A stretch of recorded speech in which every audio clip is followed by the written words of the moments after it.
palais des congrès de Yaoundé abrite ce jour une conférence débat politique pour revisiter les résolutions sorties de la tripartite en novembre 1991. Ceci à l'initiative du président de l'UDC, Adamou Dam-Djoya, l'UDC qui est l'Union démocratique du Cameroun. Sont invités à cette conférence débat des personnalités bien connues de la scène politique camerounaise. Elibi Lobé, professeur Hubert Mononjana, également invité à cette conférence débat. Pierre Flambeau-Gayap, docteur sénateur Pierre Flambeau-Gayap, mais également Célestin Beddigui et docteur Hilaire Kamga, qui vont donc plancher sur ces résolutions, sachant que le président à l'époque avait dit que la conférence nationale était sans objet, c'est qu'elle avait justement débouché sur cette tripartite, dont les résolutions n'ont pas totalement été mises en œuvre suite à la loi fondamentale du 18 janvier 1996. Souvenons-nous, surtout qu'il y a des pans de notre Constitution qui ne sont toujours pas mis en application. Mais là, cette conférence intervient alors que le Cameroun vit un moment difficile avec la crise anglophone. Et donc, il est important pour ces hommes politiques de débattre sur ces sujets-là. Cette conférence arrive dans un contexte où le journalisme, le métier de journaliste, est donc jeté en pâture. L'opprobre est donc aujourd'hui sur ce métier. Le quatrième pouvoir, le journalisme, accusé de tous les maux, ces journalistes qui sont les journalistes à gages. Donc c'est très compliqué pour nous d'accepter cela dans un contexte de démocratie, surtout qu'on appelle ici à la déontologie de ce métier. Donc voilà, mesdames, messieurs, bonjour, bienvenue, merci de nous retrouver sur 10-12 Le Zénith, sur Equinox Télévision, votre émission d'utilité publique. On va introduire le panel ce matin. Charles Hamel, c'est le colérique compulsif, j'insiste, je le dis toujours. Bonjour Charles Hamel. Bonjour Eric Fopoussi. Alors, on parle de ces journalistes qui sont de plus en plus jetés en pâture. La déontologie a foutu le camp. Ça peut être l'objet d'une colère? Certainement dans les jours à venir. Il faudrait bien bêtiser les contours et voir les différentes raisons, Eric. Tout à fait. Donc, c'est un peu aberrant qu'on assiste à ce type de spectacle de corruption en mondiovision au Cameroun, des journalistes qui, justement, avouent et passent aux aveux avoir reçu des pots de vin, de l'argent, pour traiter tel ou tel sujet de l'actualité. C'est qui, justement, n'entre pas dans la conception que nous avons à Equinox du métier de journaliste. Alors, nous avons sur ce plateau également une esquisse. Hein. C'est une femme qui a beaucoup d'allant. Megui Dombou, bonjour. Bonjour Eric Fopoussi, je suis flattée. Hein.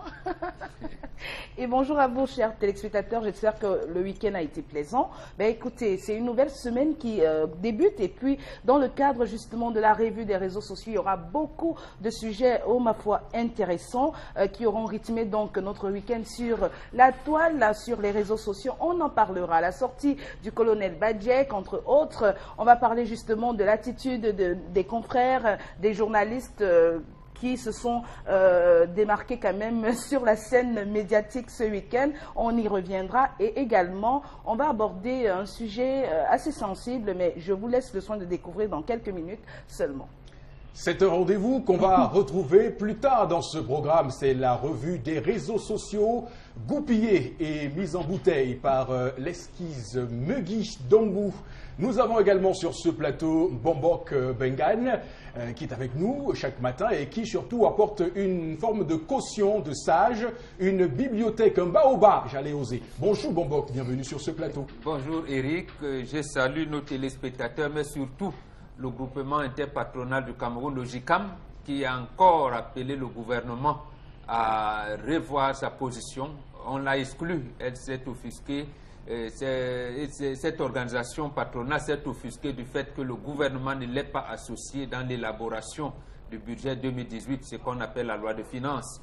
Pour ce gouvernement qui pense résorber les problèmes du Cameroun, mais n'associe pas les milieux économiques, ça n'a pas été du goût des opérateurs économiques et de la mienne non plus. C'est-à-dire que nous ne pouvons pas avoir un gouvernement qui prétend résoudre les problèmes des Camerounais sans associer les Camerounais, surtout de ceux qu'on appelle les créateurs de richesses. Le patronat camerounais, le JICAM, le groupement interpatronal du Cameroun qui s'estime lésé dans la préparation de l'avant-projet de loi de finances 2018 qui sera étudié par la session budgétaire, la session parlementaire en cours aux deux hémicycles, Ngouarekele également au Sénat. Donc on parle de cela dans cette émission ce matin dans 10-12 le Zénith. On va dans un court instant laisser la place, surtout dérouler le tapis rouge à notre Tendance Kenyé. Bonjour Tendance, l'histoire du jour. Bonjour Eric, je m'appelle Tendance Kenyé de Bruxelles. C'est mon nouveau nom, la voyageuse. Ce matin, je vais demander aux femmes de tendre leur tympan parce qu'il y a une femme qui m'a parlé hier. Elle me dit, maman, s'il te plaît, mon mari veut ma mort. Donc c'est les cris d'une femme en détresse, en bon français. Une femme qui se sent frustrée, une femme qui est malheureuse. Elle m'a dit que depuis mercredi, elle déprime. Donc déprimée en français veut dire qu'elle ne mange pas, elle ne dort pas. Elle dit que tout ce qui vient dans sa tête, c'est que Seigneur, tu as le dernier mot. Oh. Femme au foyer, mère de cet enfant. Elle m'a parlé de sa vie, Eric. Elle me dit, j'ai accouché jusqu'à j'ai failli accoucher mes intestins. Tendance. J'ai cherché le garçon, accouché les filles, accouché les garçons, accouché jusqu'à... Mais aujourd'hui, mon mari veut me... Le merci de mon mari, c'est le merci du chien. Que s'est-il passé à Yaoundé, derrière la chapelle et sauce? C'est là-bas qu'elle vit. Elle me dit qu'elle est restée mercredi chez elle, Megui. Elle voit subitement une délégation débarquer en pleurant. Elle dit que qui est encore moi avant que je ne suis pas au courant. Elle appelle son mari, ouais bébé. Il y a les gens qui pleurent à la maison. Qu'est-ce qui ne va pas? Il dit, ok, s'ils sont arrivés, il n'y a pas de souci. Elle dit que mais les qui sont arrivés, elle dit que les gens que tu vois. Madame mène ses enquêtes. On dit que non, c'est le fils de son mari qui est décédé et c'est là-bas qu'on va faire le deuil.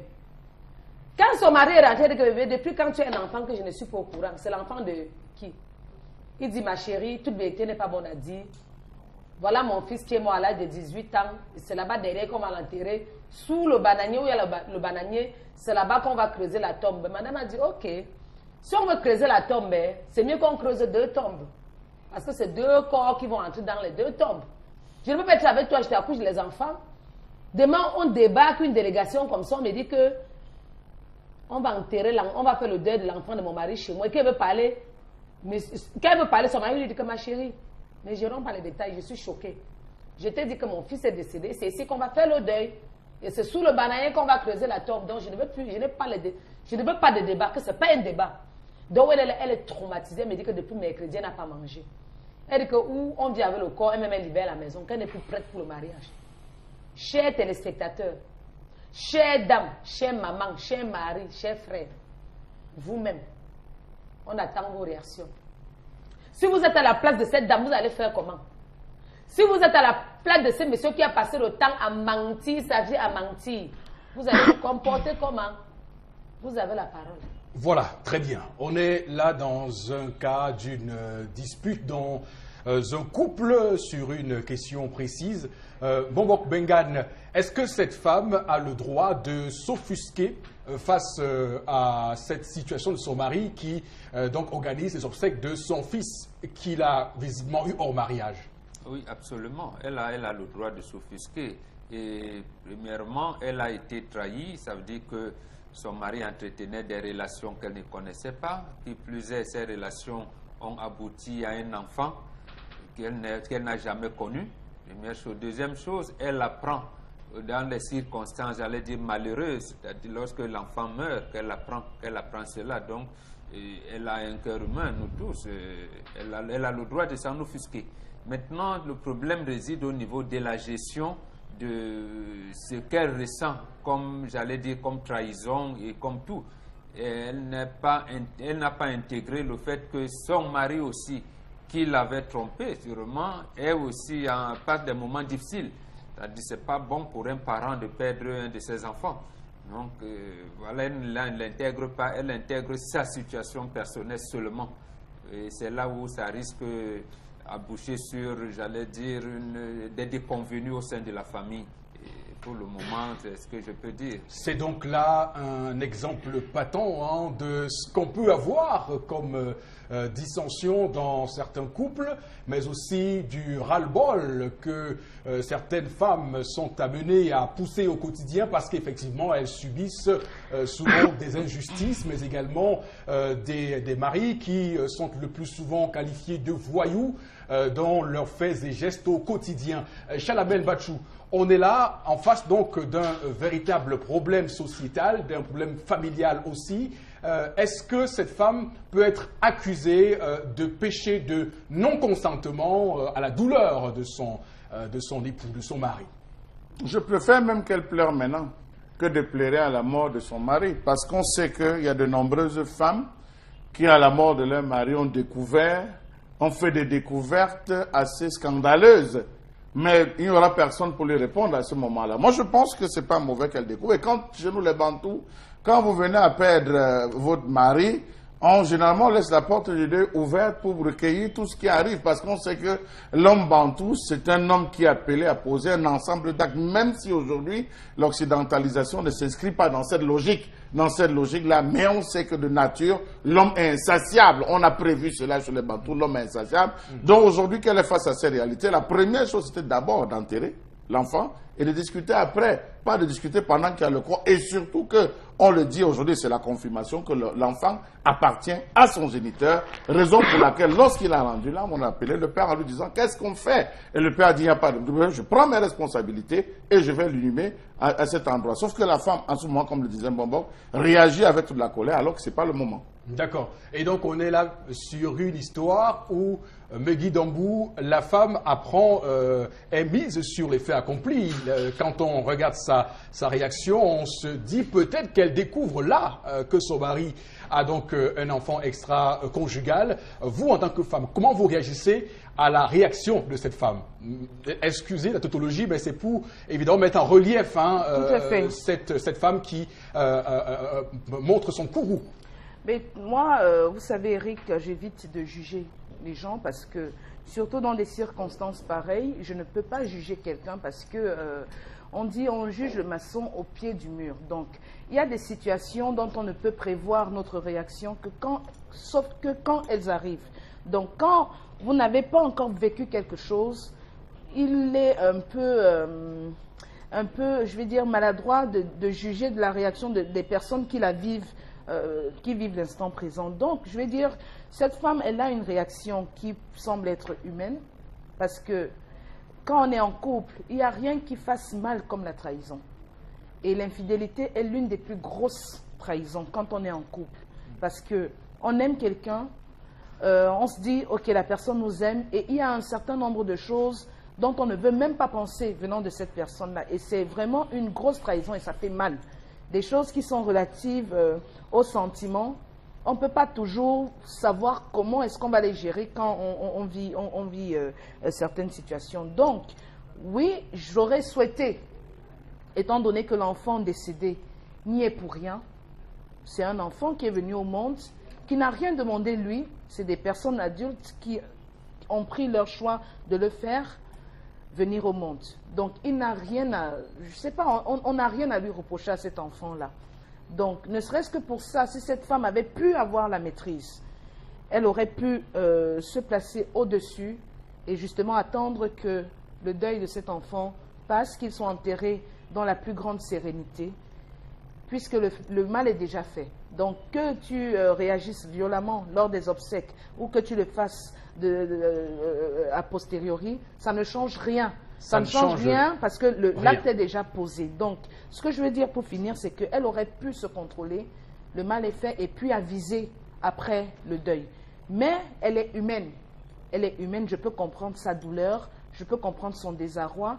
Et si elle n'est pas quelqu'un de mature ou alors si elle n'a pas une capacité à pardonner, je crois que ce couple-là, après, ce ne sera plus tout à fait la même atmosphère. Les chances de survie de ce couple sont donc engagées en espérant que cette femme puisse retrouver une certaine maîtrise de ses émotions. Là, il y a deux paramètres qu'il va falloir qu'on mette en exergue dans cette histoire. C'est que est-ce que l'enfant est né avant le mariage Si c'est le cas, c'est-à-dire que l'homme a caché visiblement un enfant qu'il a eu hors de ce mariage. Est-ce que l'enfant est né pendant que les deux étaient mariés? Donc voilà les deux situations qu'il faut bien comprendre pour pouvoir bien comprendre cette situation.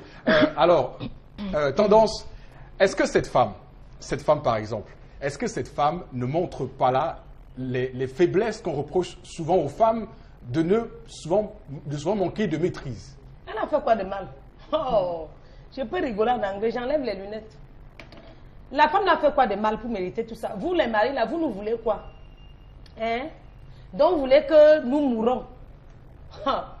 Les choses me font rigoler. Charles m'a dit que non, ce n'est pas le moment de parler de ça. On devait parler de ça à quel moment?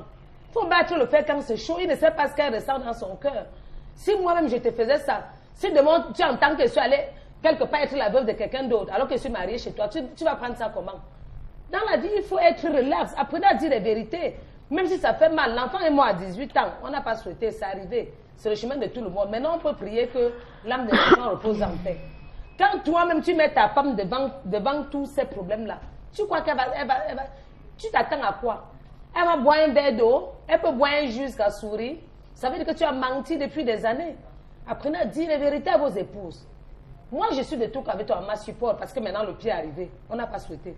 Supporte, après le deuil, la vérité va triompher. Même comme tu dis qu'on va enterrer deux, on va creuser deux tombes, la laisse. On ne creuse pas deux tombes. Attache ton cœur. Tu remets toi entre les mains du Seigneur. Je sais que quand je vais parler, on va dire pasteur tendance. Oui, je serai pasteur bientôt. Oui, il y a les gens, les artistes qui sont pasteurs, vous ne dites rien. Quand c'est pour moi, vous allez dire que quelqu'un est pasteur. Même si je suis pasteur, c'est tout bien. Donc, maman, calme-toi. Et je vais demander à nos hommes là que vous nous voulez quoi à la fin? Ouvrez la bouche pour nous dire rien que les petites vérités là, ça vous coûte quoi? Que de tourner. Parfois, tu vois une belle femme qui arrive dans un foyer étant belle, après maigrir comme ses rapports. Maigrir si tu la vois. Je dis souvent que tu es bien, maigrir souvent que tu as les formes. Elle était plus protélée que toi. Elle m'a montré ses photos sur WhatsApp.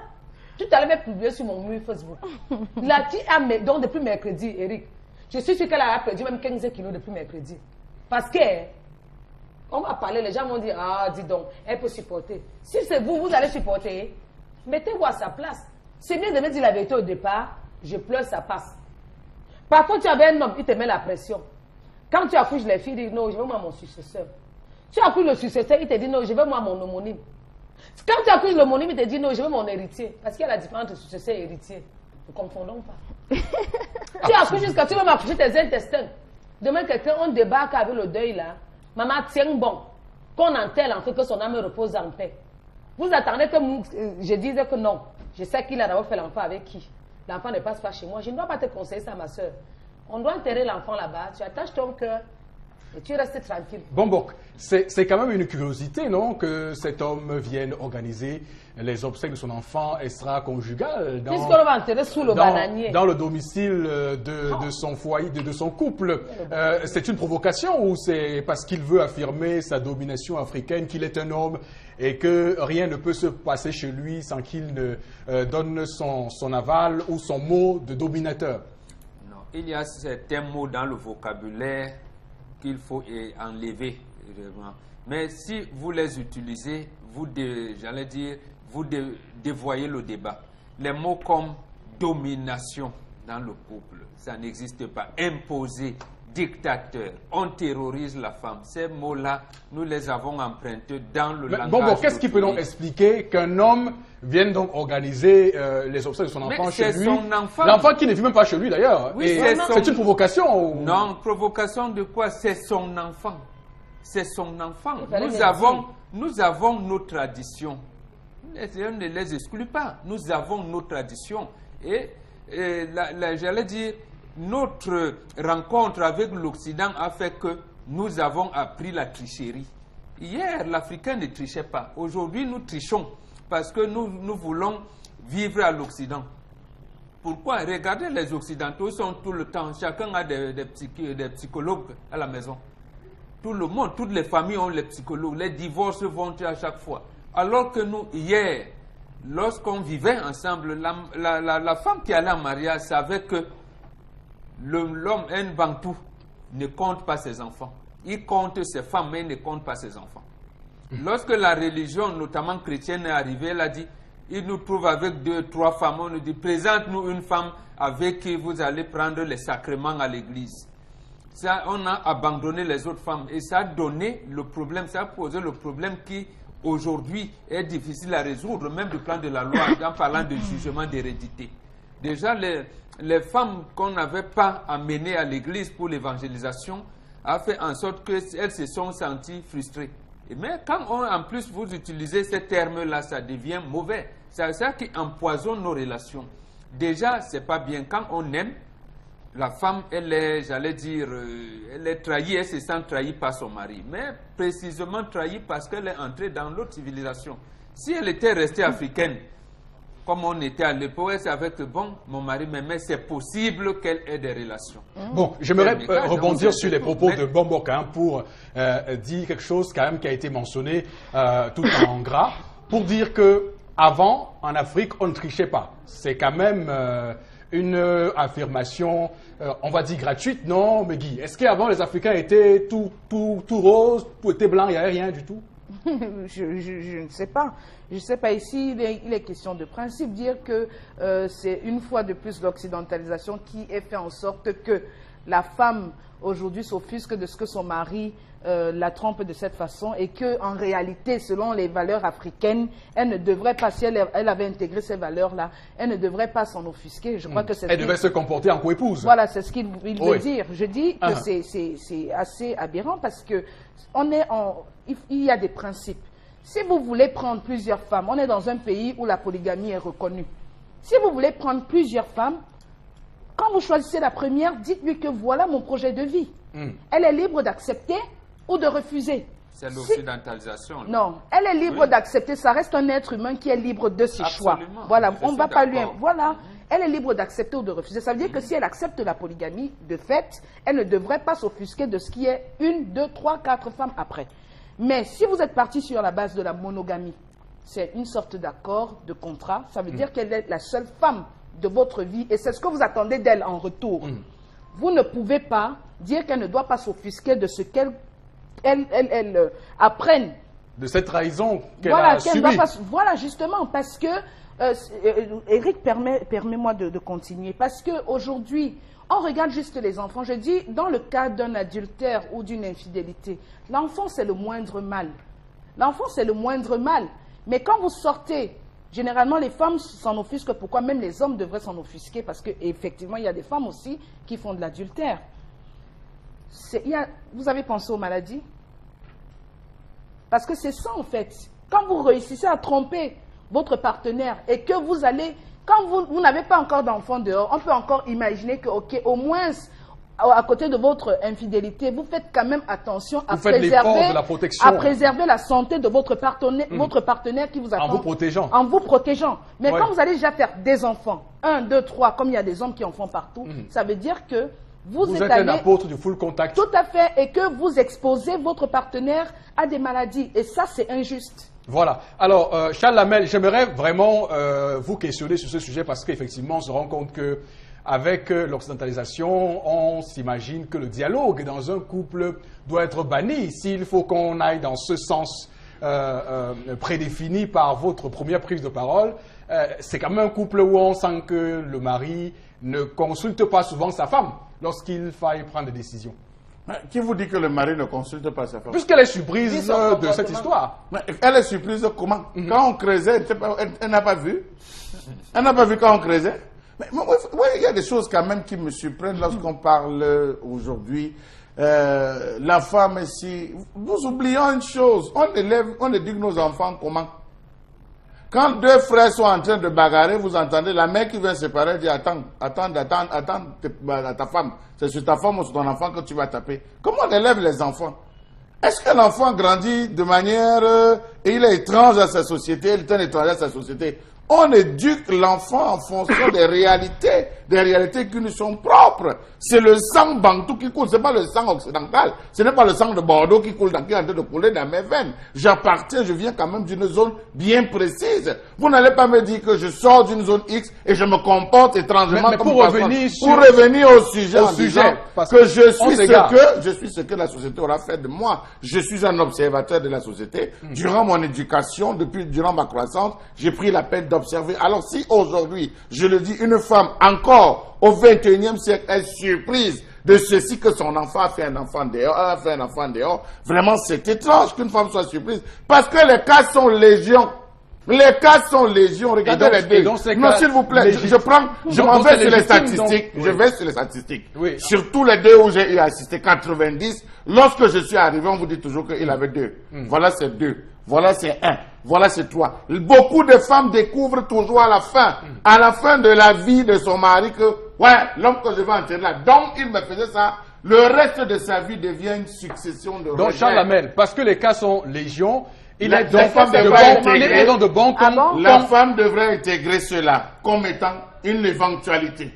Et l'inverse aussi est acceptable? Non, mais nous avons assumé à l'inverse. Charles Lamel, non, l'inverse est acceptable? Non, mais vous ne dites plus rien. On l'aura compris. Non, l'homme acceptait ça. Lorsqu'un homme avait 3, 4 épouses, il arrivait même qu'on lui dit c'est ton cousin qui a fait l'enfant avec. Oui, bon. Et il y a un système d'encadrement dans toutes les familles bantoues. Il y a un système d'encadrement. Mais est-ce que c'est une bonne chose? Oui, c'est une bonne chose. Reconnaissons c'est une bonne chose. Quand c'est au niveau de la famille. Ah bon? Au sein que de la votre famille. femme fasse des enfants avec vos cousins? On s'en offusque, mais on pardonne. C'est une bonne chose, c'est la question que je pose. J'ai dit oui, puisqu'on pérennise le sang de la famille, j'ai dit oui. Mais maintenant, puisque c'est un cœur humain, il s'en offusque, on pardonne et on continue. Alors, je vais laisser Megui parler juste après vous, parce que quand même c'est suffisamment grave ce que vous nous dites ici. On va dire que cette émission est en train d'officialiser et surtout de mettre en déroute toutes les valeurs qui sont les nôtres, qui sont les valeurs de fidélité. Non, on ne le dit pas. Oui. Tous les Bantous n'étaient pas polygames. Tous les Bantous n'étaient pas polygames. Mais c'est ancré dans notre tradition que on peut avoir plusieurs femmes. On peut avoir plusieurs femmes. Et la femme qui allait en mariage, d'abord, cette histoire de, comment vous l'appelez ça, acte de mariage. Acte de mariage. Nos grands-mères ont-elles lu les actes de mariage? Maintenant, ça existe. On fait avec quand même. Parce que voilà, on va revenir. Donc, Charles Lamel a dit en précisant que ça existe. On s'en tient, nous-mêmes nous sommes mariés, mais la femme doit intégrer que ça peut arriver. Et quand on dit supporter, ça veut dire que c'est une charge. Alors, Megui, pour terminer sur ce sujet quand même très passionnant. Très passionnant. Oui, Megui. Je dis vraiment, Bambok, moi je retiens un truc. Il a dit que c'est une bonne chose qu'un homme qui a pris pour épouse une femme, c'est une bonne chose que cette femme-là fasse des enfants avec le cousin de l'homme. Parce que dans les réalités africaines... Si ça arrivait, on s'en offusque, mais on ne répudie pas la femme. Non. Dire qu'on s'en offusque, ça veut dire que ce n'est plus bon. Non, non. Mais vous savez, c'est le cœur. Puisqu'il y a eu des cas où l'homme ne parvient pas à faire l'enfant, on prête la femme au cousin et au frère. Donc ça veut dire que revenons sur le sujet. Voilà, parce que là, on divague un peu. Revenons sur le sujet. Il s'agit d'un cas précis d'une femme qui est donc en train de crier son ras-le-bol parce qu'elle a vécu une situation quand même qui l'écœure. C'est que son... Oui, Megui. Tant que l'on est d'accord que l'être humain, quand on parle d'un être humain, être avec E majuscule. Ou bien de l'homme avec grand H. Voilà. Oui. C'est la femme, c'est l'homme qui, génétiquement, c'est-à-dire qu'en tant qu'être humain, ont des sentiments. Ils sont égaux en tant qu'être humain. Maintenant, sociologiquement, on peut dire ok, dans un couple, c'est l'homme qui est le chef de la famille. Mais ils sont égaux en tant qu'être humain. C'est-à-dire ils sont complémentaires. Non. Complémentaires ou quoi? Nous ne ferons pas un débat ici sur l'égalité des sexes. Un être humain nous ne ferons pas un débat sur l'égalité des sexes sur ce plateau. Ce n'est pas l'égalité des sexes, non. Alors, attention. Non. Attention. Si on ne faisons pas d'amalgame. Megui. On est dans le sujet. Oui, laissez-moi développer. Sujet, oui. Je ne parle pas d'égalité de sexe dans le sens que vous voulez aborder. Je dis, un être humain est égal à un autre être humain.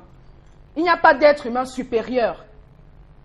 Tant que, quand on a créé l'homme et la femme, ça veut dire quoi? Vous êtes un homme, vous avez des sentiments, vous pouvez avoir mal. Je suis une femme, j'ai des sentiments, je peux avoir mal. Ça veut dire que quand vous voulez traiter un autre être humain, faites à l'autre ce que vous aimeriez qu'on vous fasse. Voilà. Alors, je veux dire quoi? Pour chuter, Megui. Pour chuter, ça veut dire que si vous estimez, on est là pour éduquer des gens. On ne peut pas cautionner un acte d'infidélité parce que c'est immoral. Point barre, que ça vienne de l'homme ou de la femme, c'est immoral. D'après Megui. Voilà. Pas D'après Megui. Voilà, c'est bien compris. Merci. Merci. En mettant le Merci. point barre, vous ne Écoutez, pouvez pas faire passer ce que vous oui, dites. j'assume, C'est j'assume. ça, vous êtes dans la tradition. Mais Vous écoutez, avez d'après vous, mais dites pas point laissez-moi barre. parler. Mais vous avez Laissez-moi parlé. parler. C'est mon point de vue. Si On n'a vous pas dit estimez, non. voilà, Est-ce laissez-moi qu'on a donc. dit non? On a laissez-moi dit que c'est développer. l'homme Megui. Oh là là. Mais la suite de Mais Megui, quand même, puisque à la suite de Megui, puisque je parle, c'est mon point de Megui, vue. à votre selon moi, suite, bien à sûr. votre suite, je le dis encore, c'est quand même pas vraiment le ton qu'on donne ici. Hein. Il est clair que lorsqu'on est infidèle, c'est pas bon. Vraiment, il ne faut pas qu'on dise autre On dit chose que sur ce plateau. l'infidélité, c'est une bonne chose Alors, parce que ça vient de l'homme. alors et c'est merci Megui immoral pour les parce que ça vient de messages. la femme. Merci Mais je Megui suis pour désolée. les messages qu'on Je a suis désolée. reçus de ceux qui nous regardent ce matin. Quelques messages reçus parce que, madame, monsieur, vous avez la possibilité de réagir aux différents sujets qui sont développés dans cette émission ce matin. Megui, on y va tout de suite avec vous. Voilà, je voudrais dire, on a donc ce premier message, je voudrais dire à cette femme de garder son calme, de penser à ses enfants et de voir que le jugement de Dieu a déjà frappé cet homme. Il a par la mort de ce fils payé pour ses actes. Que cette femme pense à ses enfants qui ont besoin d'elle et en santé surtout. Cet enfant mort n'est plus une menace pour l'héritage de ses enfants. Ma préoccupation, c'est s'il y a d'autres enfants encore. Lucie Neba depuis Boya, il faut dire que le plus important, c'est pas l'héritage, mais bien sûr l'acte de trahison. Oui. Voilà, donc moi je pense que c'est une provocation. Ce monsieur doit avoir d'autres enfants avec cette dernière qui se voit déjà dans cette maison plus tard après le départ de l'autre. Un dernier message, Megui. Voilà donc... Un tout dernier message dans cette vague. Voilà, bonjour, ça fait très mal. Je suis dans un mariage arrangé par les parents. Après quelques mois seulement, j'ai vu que mon mari a enceinté une autre fille en même temps que moi. Dites-moi, c'est normal? Je crois qu'il ne m'a jamais aimé. Nord. Voilà. Est-ce qu'un mariage contacté par vous-même n'aurait pas abouti à ça? On va seulement dire que les parents ont fait un mauvais choix, mais il ne faut pas aller, j'allais dire, aller sataniser. Ok, voilà. Merci Mbambok. On a bien compris votre position ce matin sur ce sujet. C'est ici qu'on va marquer la transition pour retrouver le voyage. Un voyage où on fronce le visage, un voyage où on est plutôt sage, avec Charles Lamel dans sa colère ce matin.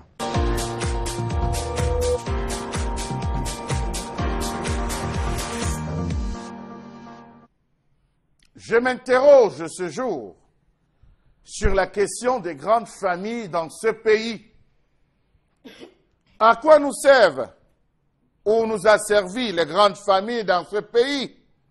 Famille Mouna, famille Moukete, famille Fadil, famille Condor, famille Mei, famille Asso, famille Anze, famille Monté, famille Kadji, famille Foto, famille Fouda, famille Ayatou, famille Sopo, famille Savaleko, famille Aïdjo, famille Langoul, famille Mimbang, famille Foncha, famille Ndumba, famille Marigomboa, famille Mabaya ou encore famille Akame. À quoi nous servent ces familles dans ce pays? Point d'interrogation. Comment comprendre qu'il soit difficile à ce jour de se donner, de se tourner vers les principales familles qui ont écrit l'histoire du Cameroun depuis les indépendances? Comment comprendre la haine viscérale qui les lie, qui lie ces différentes familles au point où aucun mariage ne fut contracté par les enfants de ces familles, sauf pour le clan Fadil et Ayatou?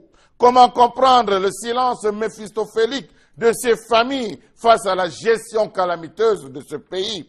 Comment comprendre qu'en aucun moment, une seule famille ne soit montée sur le créneau pour dire stop? Comment comprendre qu'aucune famille ne soit montée sur le créneau pour dire revoyons les choses? Comment comprendre que ces familles ne soient pas associées à la gestion mieux aux grandes décisions de ce pays, comme celles de Buchanan, Lincoln, Kennedy, Nixon, Carter, Reagan, Bush et Clinton aux États-Unis? Comment comprendre qu'à ce jour, ces familles s'effritent comme du pain dans de l'eau? Comment comprendre le fait que la majeure partie de ces familles se soit constituée sur le dos et la fortune de l'État du Cameroun pour certaines? Comment comprendre le fait que ces familles, ou que de ces familles, aucun enfant n'ait pu se démarquer, amplifiant de fait les actions de ses parents? Comment comprendre cette étroite relation entre le pouvoir et les grandes familles de ce pays? Qui fait quoi? Quand? Comment et où? Point d'interrogation. Comment comprendre le fait pour certains de s'être illustrés par les séjours en prison?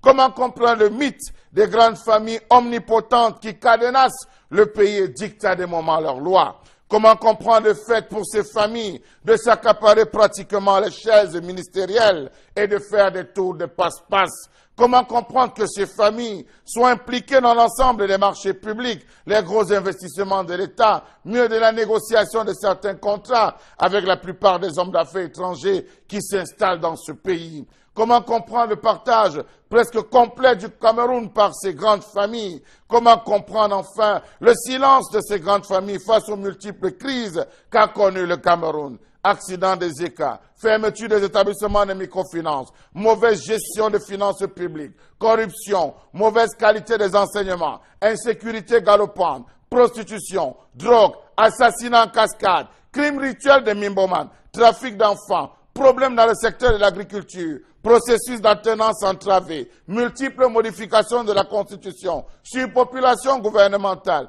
train de vie des ministres, confiscation du pouvoir par une caste de vrais frères, non-respect des droits des partis d'opposition, mauvaise redistribution des postes en fonction du mérite et de la compétence, non-respect du libre jeu de la démocratie et j'en passe. Comment comprendre que toutes ces familles vivent dans un silence avec le ventre plein et un seul mot, taisez-vous, la vie continue.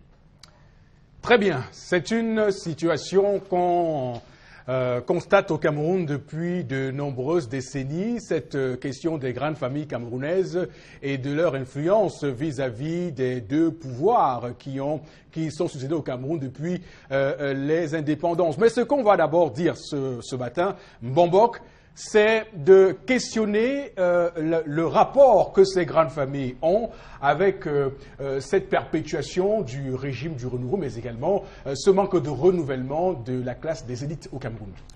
Il faut d'abord dire que ces familles qu'on dit grandes, entre guillemets, sont la fabrication de l'Occident. C'est à l'occidentalisation mal maîtrisée qui aboutit au fait que 60 ans après les indépendances, on n'est pas consolider ce qu'on peut appeler les acquis. Pourquoi j'ai dit l'occidentalisation mal gérée? Il y en a eu qui étaient les premiers évolués, c'est-à-dire il y en a qui ont fait l'école primaire supérieure, ainsi de suite, sont devenus des instituteurs. Vous voyez comment l'administration coloniale les encadrait. D'abord les protestants presbytériens qui étaient à de Foulassi, l'école de Yaoundé, ainsi de suite. Mais d'autres, on en avait formé j'allais dire en commerçants, pour dire qu'on allait former demain les classes d'hommes d'affaires, d'opérateurs économiques. Donc c'est une fabrication de l'administration. Quand l'administration coloniale a donc fabriqué, ces familles-là ont laissé ce qui les sert de souche. C'est-à-dire quoi? C'est-à-dire qu'ils sont entrés dans leur religion, musulmane, chrétienne, tout ce que vous voulez, en laissant ce qui constitue la constitution même de l'être dans la société africaine. C'est pour ça qu'ils ont du mal à émerger. Et au lieu même de s'accommoder avec la civilisation occidentale qui est en train de les fabriquer, ils ne s'en accommodent pas. Et pourquoi on ne s'en accommode pas? Précisément parce qu'à un moment, on sent qu'il y a un manque en soi. Vous voyez, les musulmans, les chrétiens, même lorsqu'ils sont à l'église, parce que les prêtres, les pasteurs, vous leur dites ça tout le temps.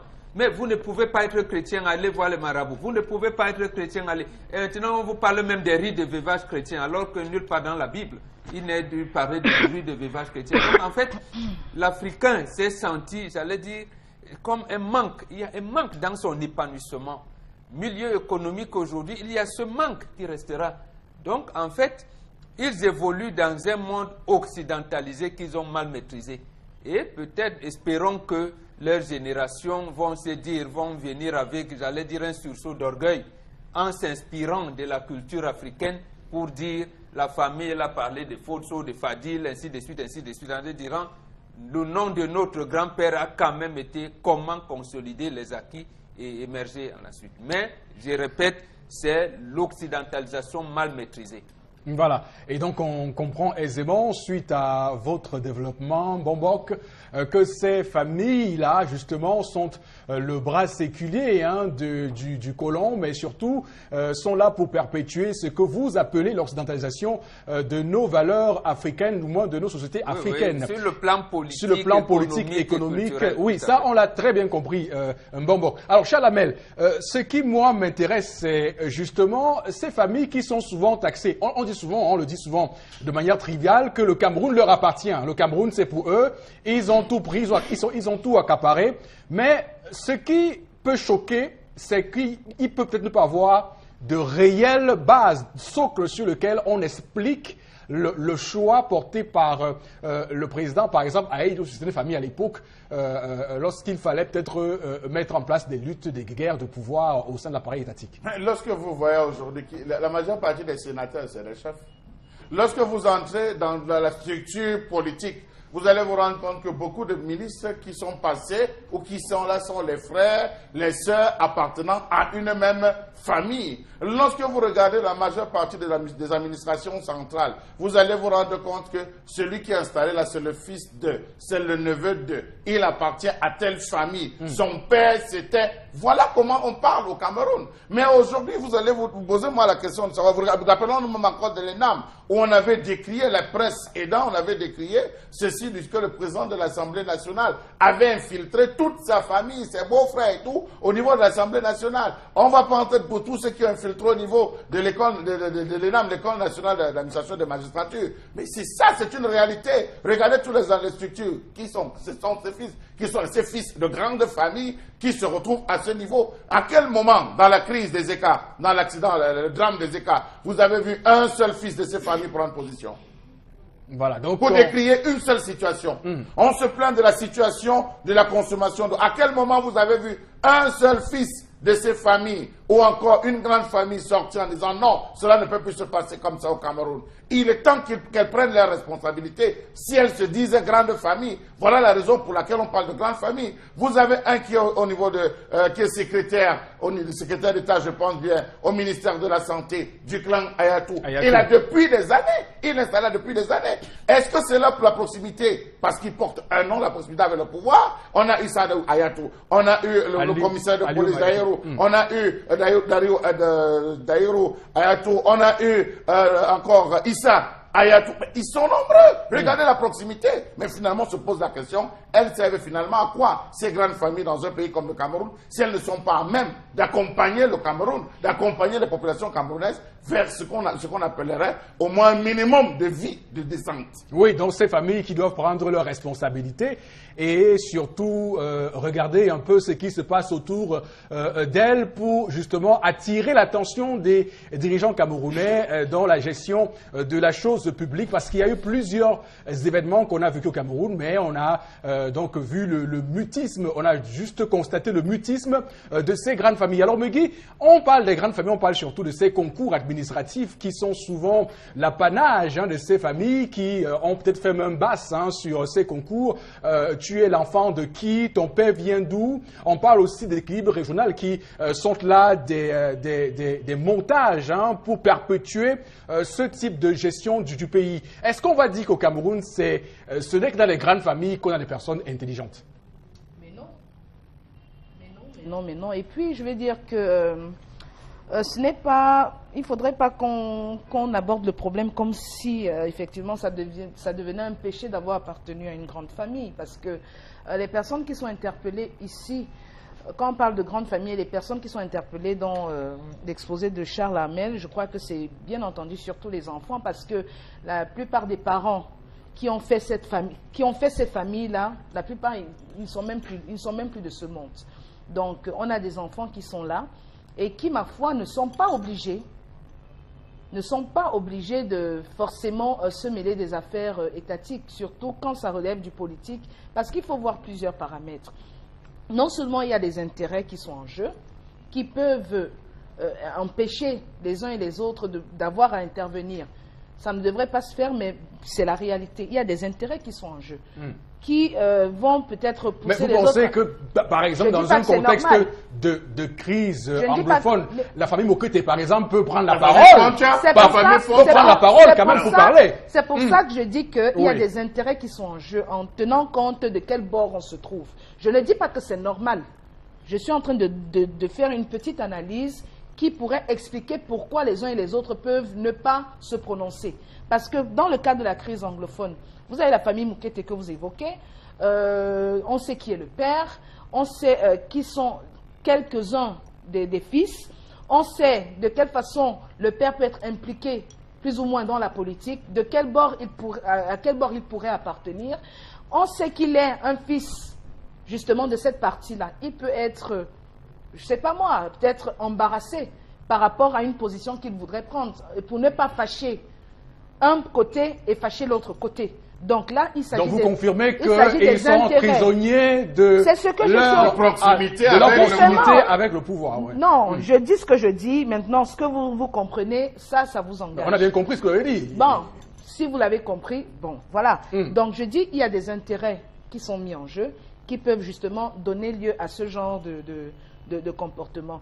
Il y a que mon père ayant fait de la politique, peut-être il y en a qui ont peur justement de faire des sorties parce qu'ils ne savent pas comment ça pourrait être pris. Ils ne veulent peut-être pas se retrouver justement au sein de polémiques politiques ou je ne sais pas, sociétales. Ils préfèrent continuer à bénéficier des marchés publics de gré à gré.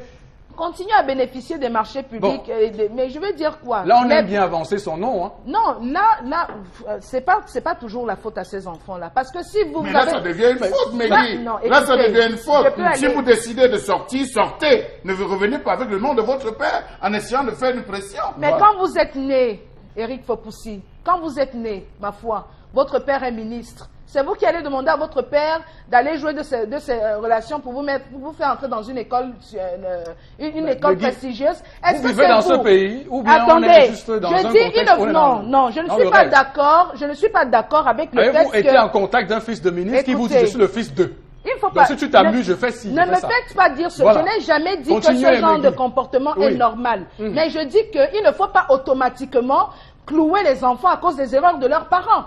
C'est ce que je suis en train de dire. Parce qu'il y a des enfants, vous n'êtes pas sûrs qu'ils sont toujours d'accord avec ce que leurs parents font.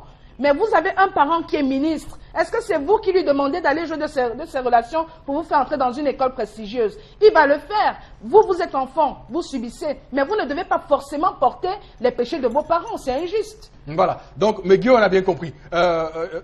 Tendance. Présente.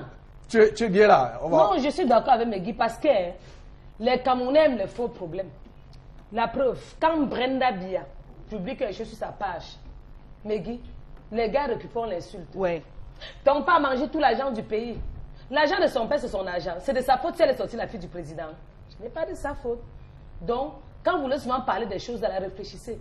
On écrit, on le suit sur son mur. Hein? Mais ça, tu avais une cuillère en or dans la bouche. Oh, elle devait être où? Chacun va où le Seigneur avait dit. Il ne faut pas qu'on reste, on parle des choses qui n'ont même pas de sens. Et j'ai encore quelque chose à dire que, quand on dit qu'on est Camerounais, Africains, nous sommes les enfants d'une même maman et d'un même père.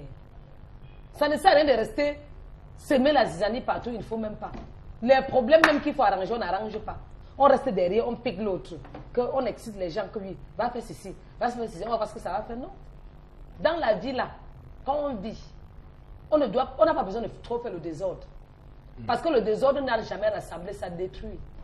Et la bouche même qui parle trop détruit. Est-ce que je m'en bonbon? Non. Quand une bouche parle trop, ça détruit. C'est toujours la même bouche qui arrange. Donc, ce n'est pas de la faute des enfants. Ce n'est pas de la faute si les enfants sont nés bobos.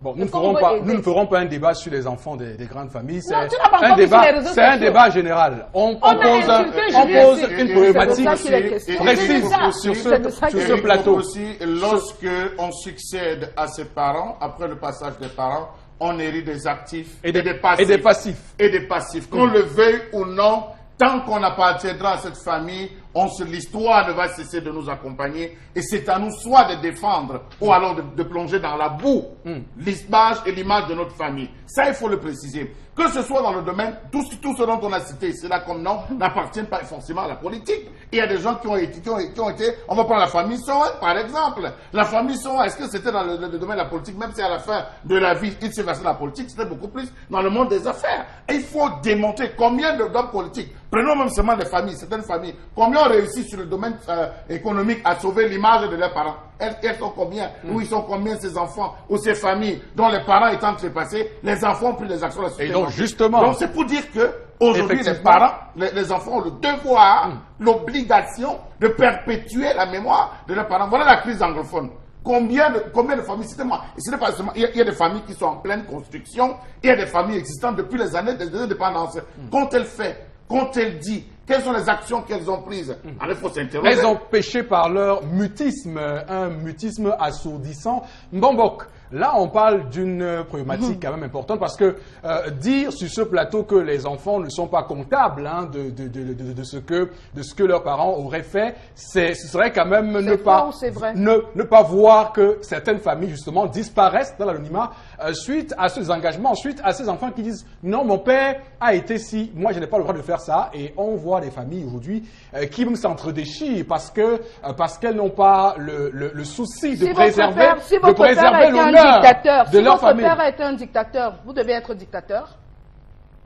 On vous écoute, allez-y, développer. C'est votre logique. Je vous pose la question. Est-ce que vous devez être dictateur parce que votre père était un dictateur? Qui a dit qu'il était dictateur? C'est les gens qui disent qu'il était dictateur, peut n'avoir pas été dictateur. C'est un exemple, un bombe que je prenais. Voilà, non, je prends même ces exemples. On dit que Mugabe est un dictateur. Est-ce que Mugabe est un dictateur? Non, vous posez un problème. J'ai parlé tout à l'heure de l'Occident qui a agressé le continent africain. Il y a des termes qu'on utilise aujourd'hui et on ne connaît pas l'essence même. Lorsqu'on dit la nuit porte conseil, c'est là où, vous avez parlé de dialogue tout à l'heure, le mari demande à son épouse, je suis appelé à trancher une histoire demain, je vais dire quoi? Quel doit être mon comportement? C'est ça. Et on vous dit, derrière chaque grand homme se cache une grande femme. On dit bien se cache. Ça veut dire que la femme n'est pas devant. Lorsque la femme se met devant, ça brûle tout. Ça enlève tout. L'autre chose, c'est que tel père, tel fils. Comment on perpétue la race? Lorsqu'on dit la lignée, on dit la famille telle, la famille telle. Donc, la notion de communautarisme, c'est l'Afrique qui a pris ça au monde. C'est pour ça que je vous dis, aujourd'hui, par exemple, si le fils de Oumniobe vient adhérer au RDPC, tout le monde va crier sur tous les toits, on va dire, mais c'est le fils de qui? Voilà. On a vu avec Aminata parce qu'il aurait trahi l'héritage de son géniteur. Lorsque la fille d'Ayidjo arrive, on va dire, oui, mais elle est libre. Elle est effectivement libre. Mais elle va traîner l'héritage de son papa. Mais la fille d'Ayidjo qui vient négocier, alors que son père encore enterré à l'extérieur, alors que l'héritage de son papa n'est pas bafoué, alors que, il en a été également de Badika. Donc en fait, vous le vouliez ou non, vous êtes né avec une cuillère en or dans la bouche, vous allez assumer le passif de papa, que vous le vouliez ou non. C'est à vous donc maintenant de vous donner une identité propre. Lorsque vous dites je ne vais pas faire la politique comme papa l'avait fait, vous vous lancez dans le monde intellectuel, artistique ou quoi que ce soit. Il y a eu des moments ici où un père, il a dit, un de ses pères est ministre aujourd'hui, il faut le citer puisqu'il a dit, il en a parlé de lui-même, Mukoko Mbonjo, son papa était pasteur. Il a commencé par les groupes de reggae, de musique. Et c'est un moment qu'il a dit qu'on n'en parle pas. Et son papa lui a dit, non, vous ne pouvez pas, il y a tel métier que vous ne pouvez pas exercer. Manu Dibango a eu la même chose. Après, il a dit non, je vais faire ma musique. Donc, en fait, on est là pour perpétuer non seulement le sang qui coule en vous, mais également l'héritage que papa a laissé. Mais ce n'est pas normal qu'un fils de Sopo Priso ne puisse pas pérenniser l'héritage, j'allais dire, économique de Sopo. Alors qu'ils doivent assumer ça. Ils sont donc plus amenés à se déchirer, s'entre-déchirer, ce qui est bien dommage pour ces grandes familles, entre guillemets, du Cameroun, qui ne prennent suffisamment pas leurs responsabilités dans le cadre de la gestion du Cameroun, mais surtout de leur pouvoir d'influence sur la classe dirigeante politique du Cameroun. On va prendre quelques messages des personnes qui nous regardent ce matin pour comprendre un peu quel est le thermomètre et le mercure à la maison. Voilà, donc on a ce message, nous ne devons pas faire porter aux enfants la croix de leurs parents. C'est vrai, Onangini n'est pas son père Joseph Ouna et défend le Cameroun. On a cet autre message. Bonjour, je connais plus d'un enfant de ministre ou ce que vous appelez grandes familles qui sont sobres et qui se battent comme ils peuvent pour écrire leur histoire. Ensuite, vous ne pouvez pas en vouloir à un enfant parce qu'il peut profiter de sa position. Je pense que si vous-même vous en aviez l'occasion, vous feriez pareil. Alors, ce qu'on dit, ça veut donc dire qu'on est en train de démontrer que c'est des familles fabriquées par le gouvernement, par le pouvoir en place. Donc, ce sont des familles fabriquées par le pouvoir, raison pour laquelle ils continuent à rester fidèles et fidèles au principe de pouvoir, c'est tout. En ce qui concerne la crise, la famille Moukete et Mouna peuvent se faire entendre dans les deux parties. La famille Foncha aussi. La famille Moukete a la moitié de la richesse du sud-ouest et leur chef est sénateur. Mais un jour, bon, voilà, c'est Franck de Yaoundé. Non, mais il faut dire que c'est en 1970 qu'Abel Moukete, leur grand-père, a acheté. Ça remonte à 1970. C'est pas une usurpation, même si bien par la prison pour lancer le projet d'extension, mais quand même, il avait acheté. Même si pris sur ce plan, il faudrait donc qu'ils s'organisent en disant notre grand-père était un opérateur économique. Nous devons constituer l'empire Moukete pour qu'au bout, en 2058, en 2080, ou même en l'an 3000, qu'on dise que la famille Moukete, s'ils veulent donc être occidentalisés, comme les Renault, les Peugeot et tout ce que vous voulez. Maintenant, comme on dit, comme ils sont fabriqués, et ils oublient ce qui doit les porter, c'est-à-dire leurs valeurs culturelles. Il n'y a pas eu de révolution industrielle en Afrique comme il y en a eu en Europe. Donc, ils ont été fabriqués donc, par, j'allais dire, la bureaucratie occidentale, qu'eux, aujourd'hui, ils règnent, ils regardent avec les nouvelles technologies et tout ça, j'allais dire l'innovation aujourd'hui, porter le nom de leur famille. C'est ce qu'on souhaite de...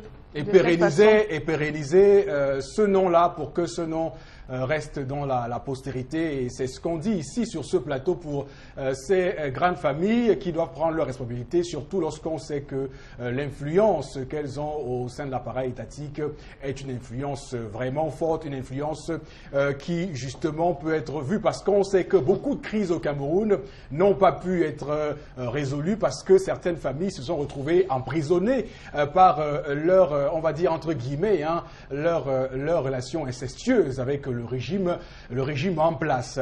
Mesdames, Messieurs, c'est ici que nous refermons cette première partie de votre talk 10-12 le Zénith. Nous sommes l'émission qui dit tout haut ce que le peuple pense véritablement. À tout de suite pour la suite.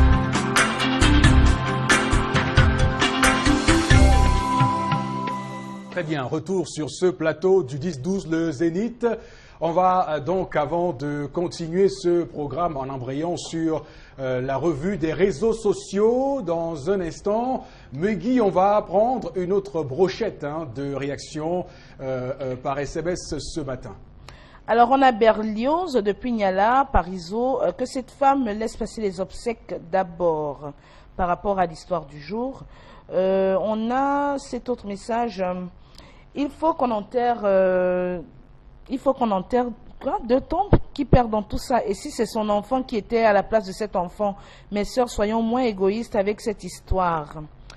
C'est ce qu'on disait sur ce plateau depuis ce matin, oui. Tendance.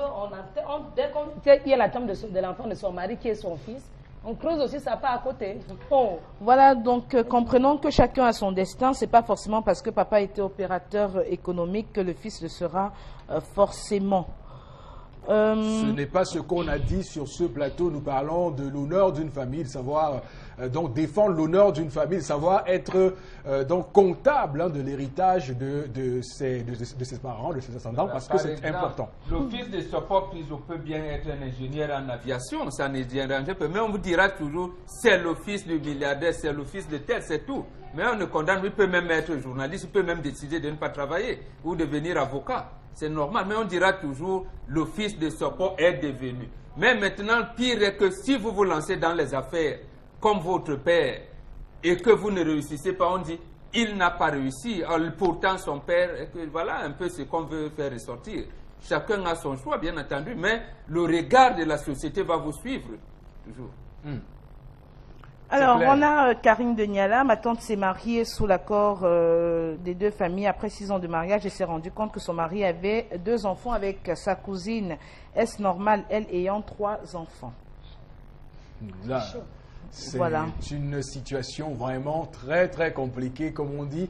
Et donc on va simplement dire que c'est le quotidien, le lot de certains couples, de certaines personnes qui vivent le plus souvent le martyre au quotidien suite donc à ces erreurs, à ces errements de comportement de leur conjoint ou de leur conjointe, vice versa. Parce qu'on n'est pas ici pour tirer sur un genre et laisser l'autre dans l'irresponsabilité. Donc on met le doigt sur toutes les tares qui sont relevées dans cette société camerounaise dans 10-12 le Zénith. Pour les messages, ça suffit pour maintenant. On va aller voir ce que nous réserve la revue des réseaux sociaux avec Megui Dombou, je précise. J'aime bien préciser. Voilà, Madame merci. Dombou. Merci, Rick.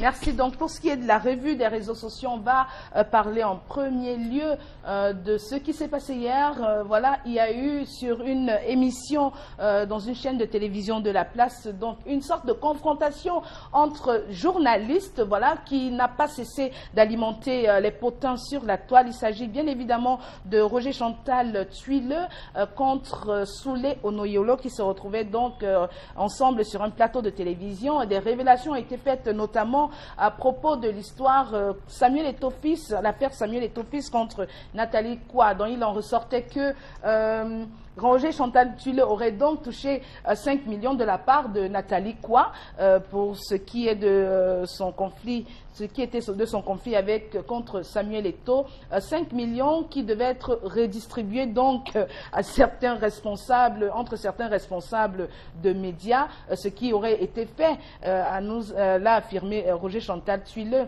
Et Soulé Onoyolo qui a retorqué par la suite que après la réception de ces 5 millions de francs CFA, Samuel Eto'o-Fils aurait donc envoyé encore 12 millions de francs CFA à Chantal Roger Tuileux et ce dernier aurait donc retourné sa veste et se serait peut-être ligué aussi contre Nathalie Kwa. Donc c'est des échauffourées dont on a eu l'occasion de regarder au cours de cette édition, une attitude des journalistes qui a été jugée par beaucoup d'internautes comme étant déshonorante, indigne, des internautes qui ont estimé que des journalistes ne devraient pas se retrouver au cœur de tels scandales, des internautes qui ont estimé que cela rentrait contre la déontologie même du métier de journalisme, des internautes qui vraiment se sont offusqués de ce qui s'est passé au cours de cette édition quant à l'attitude des journalistes les uns contre les autres, les uns envers les autres, et aussi quant à tout ce qui pourrait donc relever de dessous de table et qui pourrait exister dans ce milieu.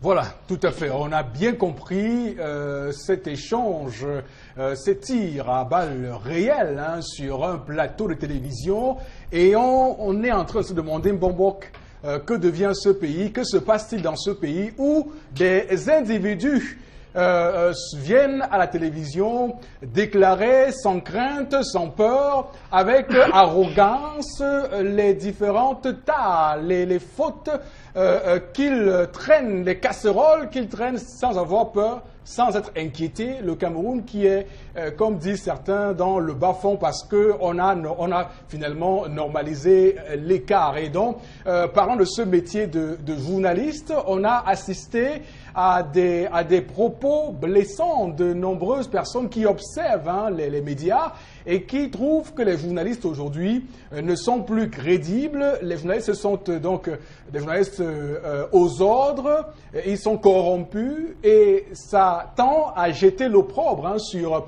cette profession sûrement noble, ou bien clairement noble qu'est le journalisme et surtout le quatrième pouvoir, parce que le journalisme constitue dans une démocratie vraiment un levier de discussion mais également de développement. Non, de mon point de vue, ce qui est marrant, si ce n'est pas tant les déclarations des uns et des autres, il faut voir qu'il existe un brin de, j'allais dire, de vérité, de faire éclater la vérité, les informations au grand jour, mais ce qui est marrant de mon point de vue, c'est les termes, la qualification, même vous-même vous en avez qualifié tout à l'heure. C'est-à-dire, lorsqu'on tient des propos qualificatifs un peu exagérés, un peu excessifs, ça devient rébarbatif. C'est-à-dire quoi? Nous sommes encore au niveau de l'apprentissage de la démocratie et même de ce qu'on appelle l'expression dans notre pays. Le journaliste ici apprend progressivement qu'il va écrire des articles, les livres demain. C'est-à-dire que pour ce cas, précis pour Roger Chantal Tuélé, il pourrait écrire des livres demain sur ce qui s'est passé entre Eto et quoi, ou beaucoup d'autres choses d'ailleurs.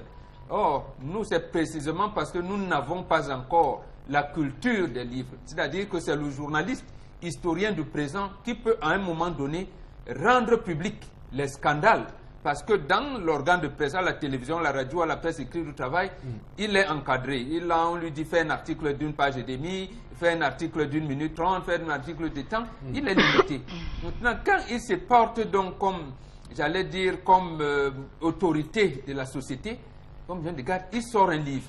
En nous révélant par exemple les scandales, que s'est-il passé entre Nathalie Kouatel, entre tel DG, dans la privatisation de tel, dans les marchés qu'on avait passés au port de Douala sous tel, lorsque LGS est arrivé avec la douane, qu'est-ce qui s'est passé? Donc en fait, cela traduit de l'enquête journalistique. Mais ici, comme c'est contenu dans une émission, les propos vont dans tous les sens, on a l'impression que c'est mauvais. Ce n'est pas mauvais.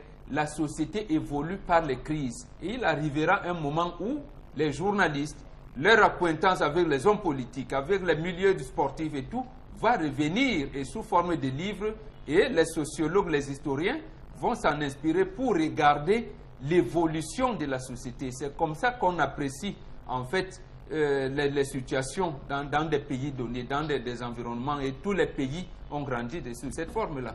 L'évolution de la société telle que décrite par Mbambok, qui semble ne pas être très alarmé par cette situation et trouve donc normal que des journalistes viennent à la télé et déclarent avoir reçu des dessous de table de l'argent en millions de francs CFA, surtout lorsqu'on sait combien nos journalistes vivent dans une paupérisation et on sait le contexte dans lequel vivent certains journalistes. Alors, Charles, est-ce qu'on peut dire que la profession de journaliste est en danger au Cameroun? Aujourd'hui, on a en droit de se poser la question au regard de ce que nous produisent déjà, nous ont produit ces journalistes et ce que l'histoire elle-même nous a enseigné depuis pratiquement 15 à 20 ans. On a vu des individus, n'est-ce pas, défrayer la chronique, des journalistes défrayer la chronique, être des leaders, être, on va le dire, des leaders d'opinion sur certains sujets. On les a vus mener des investigations et les temps après apprendre qu'ils étaient en acquaintance avec X ou Y réseau. L'attitude ou peut-être le comportement qu'ont affiché, n'est-ce pas, ces différents journalistes va faire désormais appel, n'est-ce pas, au regard sur la qualité des informations distillées aujourd'hui. Est-ce que ce qui est dit par les médias, ce qui est dit par la presse, ce qui est dit dans la toile, est-ce que c'est vrai? Aujourd'hui, on va se poser autant de questions, autant d'interrogations, tant on sait, et Dieu seul sait que quand certaines personnes commentent certains sujets avec tellement de passion, on va chercher désormais des intérêts. Rappelons-nous du revenge porn de Nathalie Koua, rappelons-nous de tous les acteurs qui étaient rentrés, n'est-ce pas, dans ce jeu macabre. Aujourd'hui, on commence à avoir des informations. La deuxième chose, c'est la puissance de l'argent dans le monde de la presse aujourd'hui, suivant que vous appartenez à tel organe ou tel organe, suivant que vous avez telle influence ou telle autre, suivant que vous êtes lu ou pas aujourd'hui, ça pose, parce que quand on va dire qu'à gauche, il y a quelqu'un qui a eu 5 millions de francs pour une histoire parce qu'il fallait défendre, prendre une position, et qu'un autre a reçu 12 millions de francs CFA pour pouvoir retourner la veste et dire un certain nombre de choses, c'est dire encore que là, il y a beaucoup de points d'interrogation. Et maintenant, je vais chuter par là, c'est le degré de corruption qui se retrouverait dans ce milieu. Donc, ça veut dire que lorsqu'il y a guerre de réseau sur le plan étatique, sur le plan économique, sur le plan sportif, forcément, la presse vit elle-même aussi sa part de coup. Permettez-moi, Charles Hamel, de vous relancer. sur cette question. Qu'est-ce qui peut expliquer tout cela? Parce qu'on beaucoup disent que c'est la formation, le manque de formation des journalistes. D'aucuns évoquent la misère dans laquelle sont plongés les journalistes. Qu'est-ce qui peut expliquer qu'on en arrive à ça? On va peut-être aussi dire que c'est l'être humain. C'est la recherche du gaz, c'est la part du gaz, c'est tout. C'est tout. Les gars veulent avoir. Quand vous essayez de parcourir un peu l'histoire, en fait, pour la presse à ses débuts, vous allez essayer de pénétrer les différents réseaux, vous allez vous rendre compte que c'est pas un métier du tout facile à un certain moment. Celui qui cherche à être milliardaire ne viendra pas dans la presse. Dans tous les cas, dans le secteur du journalisme, pour vouloir devenir un milliardaire, il y a le secteur des affaires. Mais quand on essaie de voir ce qui est en train de se passer, aujourd'hui, ça démontre que quelque part, il peut avoir la misère à un niveau qui peut justifier. De l'autre côté, il y a cette avidité, cette cupidité qui fait en sorte, qui est propre pour pouvoir être formé dans la plupart, encore qu'on enseigne dans les écoles de journalisme, la notion d'intégrité. Oui, la déontologie, l'éthique journalistique. Voilà, l'éthique journalistique. Donc si c'est pas ça qu'on cultive, ça veut dire c'est autre chose. Oui, et donc Megui, j'ai envie, avant que... Oui, Bobo. Non, cette dérive-là, ce sont des dérives, je ne l'ai pas cautionné. J'ai dit ça existe dans toutes les sociétés. Vous avez même dans le milieu occidental. Pourquoi les journalistes ont quitté les rédactions pour intégrer les directions de communication des grandes firmes en Europe, aux États-Unis et partout? Précisément parce qu'il y en a qui ont été moulés dans des scandales. Ce n'est pas seulement ici. Parce que le journaliste, quand dans l'exercice de son métier, il fait des enquêtes, il est en possession de documents, il fait, et à un moment donné, c'est pour ça qu'on appelle à son intégrité. Comment va-t-il utiliser les informations qu'il a à sa possession? S'il se laisse acheter, ce n'est pas bon. Mais il y en a qui se laissent acheter. Est-ce qu'il les utilise pour faire le chantage? Ce n'est pas bon. Mais il y en a qui vont, que ce soit en Occident ou ici. Maintenant, le milieu, comme vous avez dit, socio-économique et dans de la misère et tout, on est exposé à ce jeu-là. Mais je dis toujours, à un moment donné, ça va s'équilibrer. Parce que quand ces dessous des tables vont ressortir de manière, j'allais dire, régulière et permanente, il y en a qui vont écrire des livres dessus. Et même les étudiants vont faire des mémoires et des thèses de doctorat sur le comportement de la presse, les relations de la presse avec les hommes politiques, relations de la presse avec les milieux économiques, relations de la presse avec les milieux des sports. Ça va, on verra des mémoires de nos universités par rapport à tout cela. Donc, au sortir des années 90, des libertés obtenues dans les années 90, on a vu une floraison de titres de journaux. Tout le monde est d'épée, on comprend aisément maintenant pourquoi chacun brandit souvent son titre pour peut-être faire pression sur certaines personnalités. Megui, qu'est-ce qui, pour vous, comment vous réagissez à cette situation des journalistes et est-ce que vous comprenez le courroux de certaines personnes vis-à-vis des journalistes? Oui, je peux comprendre le courroux des gens, hein, parce que quand on voit généralement un journaliste, on se dit c'est la personne qui va faire des recherches et dont on peut attendre la vérité sur des faits relatifs à la vie sociétale, à la vie politique, à tout ce qui se passe dans la cité, de toutes les façons. Donc, il y a un capital confiance qu'on octroie aux journalistes. Donc, quand on a l'inverse, quand on est face à des situations telles que celle-là, surtout quand on sait tout ce que l'affaire Nathalie Koua contre Eto'o a engendré sur la toile, on a vu des Camerounais qui se sont crêpés le chignon, on a vu des Camerounais qui se sont opposés selon qu'on est du côté de Samuel Eto'o, selon qu'on est du côté de Nathalie Koua. Quand on se rend compte qu'il y a peut-être une possibilité que les gens aient été un peu manipulés quand même quant à cette affaire-là et que cela a été entretenu par ces personnes de qui on attend la vérité, de qui on attend un minimum d'intégrité, parce que quand nous nous tenons à l'antenne, on est là pour éduquer. Donc, il faudrait qu'on ait l'attitude qui va avec, en dehors des plateaux télé. en dehors de nos articles que l'on rédige. Nous devons être des exemples pour ceux qui nous écoutent et nous regardent au quotidien. Justement, donc je peux comprendre la déception des uns et des autres. Mais maintenant, il faut rappeler que c'est malheureusement ce qui existe un peu partout, ce n'est pas propre au Cameroun. Au Cameroun, il faut le rappeler parce qu'effectivement, en France par exemple, on a des types qui sont plutôt marqués à gauche, par exemple, il y a des journalistes à gage. Voilà. Donc c'est comme ça, on sait que c'est des choses qui se font. Mais ici. On ne peut se satisfaire de ça quand même. On peut pas non, c'est pas, on fait pas cette comparaison pour dire que comme ça se fait ailleurs, ça doit se faire ici et que c'est une bonne chose. Non, c'est des choses malheureusement qui arrivent comme dans tout milieu. Il y a des bons, il y a des mauvais, il y a des moins bons, il y a des... Donc, on va faire avec, c'est regrettable parce que nous qui sommes là, on parle aujourd'hui c'est nous tous qui sommes embarqués dans cela. Quand vous voyez les réactions des internautes, il y a cette fiabilité, cette confiance-là qui a pris un coup. Donc les gens se demandent, et de façon légitime, est-ce qu'on peut encore leur faire confiance? Est-ce qu'on doit accorder du crédit aux actions qu'ils mènent?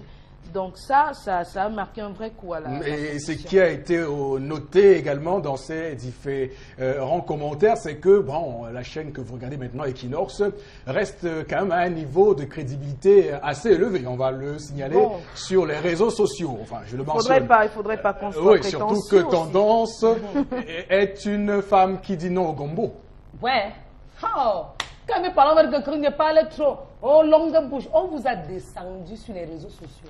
Chers journalistes, on vous a détruit. Donc, le Jacques, chacun a son tour chez le coiffeur. Et tu sais qu'il y a les journalistes dehors qui sont les animateurs. On ne se lève pas matin pour être journaliste, hein? On va à l'école. Heureusement que je ne suis pas moi journaliste. Je suis animatrice et comédienne. Mais Guy, les journalistes là m'ont rincé un temps ici. Je suis allée sur ma page Facebook, j'ai posté un truc, ils m'ont pris. Maintenant dans leur forum, aujourd'hui c'est votre tour. Ce que j'avais écrit, non, Eric, j'avais écrit, tendance qu'il y a un spectacle dans telle place et tout. Ils ont repris et recopié ce que j'avais fait, ils ont mis dans leur forum, m'insulter, que je ne connais pas mettre le point ni la virgule. Voilà pour vous. Vous prenez l'argent pour... Tu sais qu'il y a des moments où tu vois un journaliste qui est seulement là pour saboter Megui. Quand on lui donne sa bière ou son whisky, non. Il vient, il invente de n'importe quoi, il parle comme il veut. Et ça ne fait dire rien à personne. Voilà qu'on vous a rincé et rincé. Donc soyez responsable de vos actes. Quand vous êtes journaliste et que vous travaillez pour les médias, mais vous avez un salaire à la fin du mois. Qu'est-ce qu'il y a de prendre l'argent pour aller saboter les gens derrière? Le jour qu'un journaliste va me saboter Megui, on va juger l'affaire la Kayaoundé. Parce que vous aimez trop ça. Vous restez dans les couloirs pour prendre l'argent et insulter les autres. Et un journaliste amusé de prendre l'argent Megui sur ton nom et t'insulter sur les réseaux sociaux. Crème les faux profils pour t'insulter. C'est dommage. Et chacun a son tour chez le coiffeur. Les journalistes du Hilton dont on décrit ici les méfaits et les mésaventures. Oui, les journaleux. Pour reprendre l'expression de Tendance ce matin dans 10-12 le Zénith. On va poursuivre, Megui, avec un autre sujet qui fait le buzz sur les réseaux sociaux. Voilà justement, donc l'actualité est commentée sur les réseaux sociaux. On va donc aborder l'impact des réseaux sociaux qui, selon le colonel Didier Badjek, il faudrait que cela soit régulé, cela soit contrôlé. Donc le colonel souhaite une coopération entre États pour arrêter des individus qui insultent le chef de l'État. Selon le colonel de l'armée de l'air, chef de la division de la communication au ministère de la Défense, il faudrait une coopération entre États pour arrêter des individus qui non seulement insultent le chef de l'État, des ministres de la République et même des simples citoyens. On a donc pensé qu'il faisait allusion, vraiment, c'était à peine voilé donc au cours de cette sortie-là, aux activistes sur les réseaux sociaux. On parle les lanceurs d'alerte. Voilà, Patrice Nouma, Boris Berthold, dont on a pensé que c'est à ces personnes que le colonel faisait allusion. Certains internautes ont estimé qu'il avait totalement raison parce qu'aujourd'hui, on peut constater que les réseaux sociaux sont devenus une sorte de tribunal, une sorte de place publique sur laquelle on livre pratiquement les uns et les autres à la vindicte. populaire. Donc voilà. Et d'autres ont estimé que non, le colonel n'a pas raison parce qu'il ne faudrait pas museler les gens, que les réseaux sociaux aujourd'hui sont un moyen pour le peuple justement de s'exprimer. Très bien. Faisons donc ici l'autopsie des réseaux sociaux au Cameroun et ce qu'ils ont apporté aux Camerounais et surtout pour voir le bilan de leur implication dans la conduite, la marche de la société camerounaise. Alors, Charles Lamel, est-ce qu'il faut... Comment comprendre cette sortie du colonel Didier Badji? Mal placée, c'est une sortie mal placée pour la simple raison que ce n'est pas à lui que cela revient de faire un tel projet, encore qu'il a fait, et il faut dire, sur les ondes de la chaîne nationale à travers une émission, même si c'est une émission spécialisée, une émission spécialisée. On a la fidélité qu'il ait pu le dire, c'est pas de son ressort. Je crois qu'il est le porte-parole du ministère de la Défense, mais il n'est pas celui du gouvernement tout entier. Il y a toute une procédure qu'il faudrait suivre pour arriver n'est-ce pas, à la proposition, on va dire à l'acceptation d'un tel projet. Le dire aujourd'hui, ça c'est dingue. Le dire aujourd'hui de sa part, il y a eu bien des occasions, il pouvait le dire. On s'est attaqué au chef de l'État, on s'est attaqué à certaines éminentes personnalités de ce pays, on s'est attaqué à certains ministres. Jamais il n'a fait une sortie, mais pour un peu qu'il a eu on s'est attaqué à lui aussi. À lui, non, pour un peu qu'on s'est attaqué à lui, parce que cette réaction vient un peu il faut le dire. À la suite. On aurait voulu qu'il sorte bien avant, mais parce qu'on lui a dit qu'il ne sait pas tirer à la mitraillette, à ce moment, il a fait une sortie déjà, pour, comment on va dire, des invectives avec Boris Bertal. Ça a été un ping-pong entre eux, et puis pour aboutir à cela. Donc, mais est-ce que ce qu'il demande de faire, une coopération entre États, est-ce que c'est vraiment envisageable ça? Est-ce que c'est sérieux ce type de proposition, de coopération entre États? C'est-à-dire que l'État français et l'État camerounais se mettent ensemble pour traquer les exilés politiques qui sont... Ce serait une grosse entrave aux libertés individuelles, à la liberté d'expression. Très simplement, il faut pousser. Voilà, donc bon qu'on est là dans la dynamique de ce que les réseaux sociaux occasionnent au Cameroun. Ces réseaux sociaux qui font peur, qui font réagir les dirigeants camerounais. On a peut-être l'impression que c'est l'ennemi numéro 1 du pouvoir en place. Oui, tout à fait, parce que le pouvoir en place ne communique pas. Mais je suis d'avis qu'il y a quand même des dérives dans les réseaux sociaux, trop de dérives. Mais maintenant, j'aimerais bien comprendre comment le droit camerounais s'accommode-t-il avec le droit américain ou français, ou je vais parler même de l'espace Schengen, où là-bas, on laisse les journalistes s'exprimer. Et quand quand il se trouve qu'il y a outrage ou diffamation, on porte plainte contre le journaliste. Et je sais que le Cameroun est en coopération judiciaire avec les États-Unis notamment, puisqu'on peut porter plainte contre un citoyen camerounais qui se trouve aux États-Unis et qui aurait outragé le chef de l'État. On peut le faire. Pourquoi ne le font-ils pas? Deuxièmement, est-ce que le Cameroun a les moyens, j'allais dire, de filtrer les informations qui entrent en scène? Un jour, on en parlait ici pour dire que la Chine, toutes les informations ne peuvent pas être envoyées dans les réseaux sociaux en Chine, parce que la Chine a su garder, a su protéger son espace. Mais nous, on ne protège pas le nôtre. Mais que cache ce type de sortie quand même? Parce qu'on peut se dire que ça peut être précurseur d'une décision à venir sur la restriction de l'accès à ces réseaux sociaux. Il y a même déjà eu des messages qui avaient été envoyés par le ministère des Postes. Oui, ça c'est le musellement. Le musellement de la presse, et ils ne parviendront pas. Le gouvernement en place ne parviendra pas. Il est comment dans un pays où les syndicats ne peuvent pas se réunir, où les simples associations ne peuvent pas réunir. Je veux dire, tendance peut arriver là maintenant, on veut constituer, je veux dire, réunir les femmes rurales à Fotoni.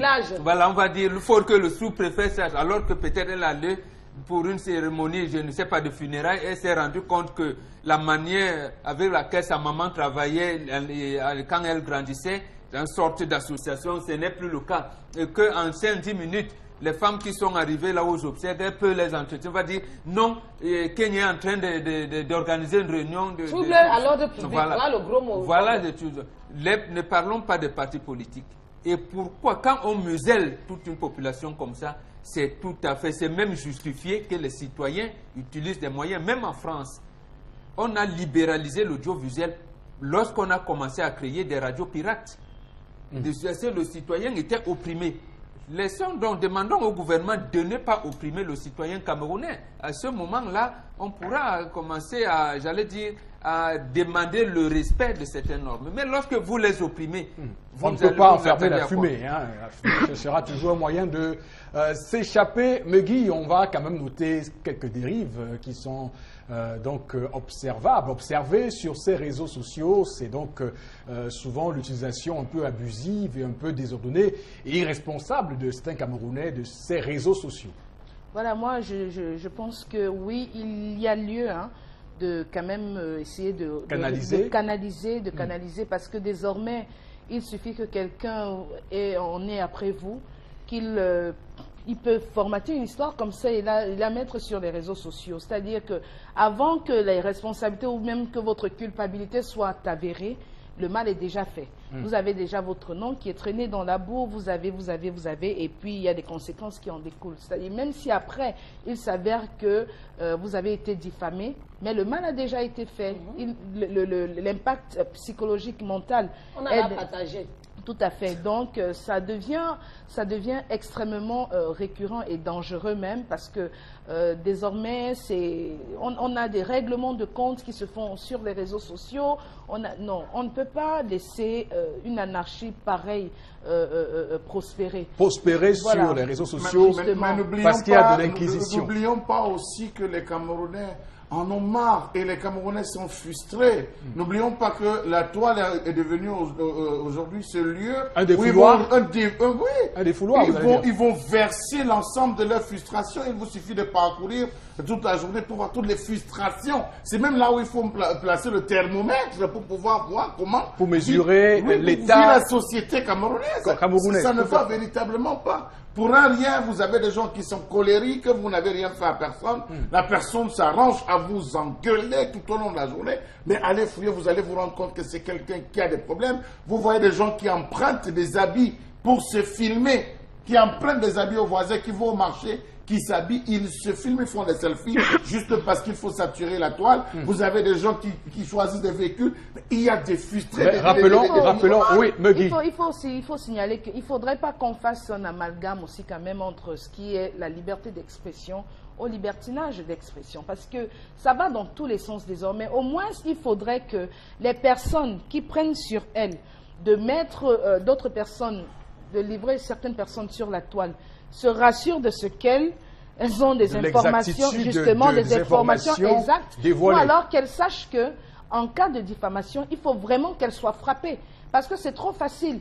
C'est trop facile. Nous sommes tous des Camerounais, on subit les mêmes frustrations, peut-être à des degrés différents, mais nous sommes frustrés on va quand même dire et signaler aussi pour le préciser que ces réseaux sociaux ont quand même permis à certains activistes de pouvoir Eric, je ne dis pas qu'il ne faut pas... certains abus de droits humains connus au Cameroun. Je suis d'accord, il ne faut pas, je ne dis pas que les gens ne doivent pas s'exprimer. Il y a plusieurs cas au Cameroun qui ont été pris en compte grâce à ces réseaux sociaux. Que les gens ne on doivent se rappelle pas de l'affaire Koumatekel, de l'affaire Amadou Bello. Voilà, Amadou Bello par exemple. Je ne dis pas non. Policiers, les deux gendarmes, mais là, c'est pas la même chose. Entre un cas qui se passe, par exemple, dans un hôpital, les gens filment. Je vous rappelle qu'au début, beaucoup ont crié au départ, lorsque l'affaire a été lancée, beaucoup disaient que c'était faux, effectivement. Que c'était faux, comment alors qu'on voit des images et des vidéos? Vous savez ce que les images qu'on présente au clair, beaucoup disent que c'est Photoshop. Il y a beaucoup d'images qu'on a mis dans le disent que c'est Photoshop. Ne faisons pas d'amalgame, Eric. En aucun cas, je ne décris le fait que les gens s'expriment. Il faut que les gens s'expriment. Mais ce que je dis bien, c'est qu'il faudrait que ce soit encadré. Parce que, aussi,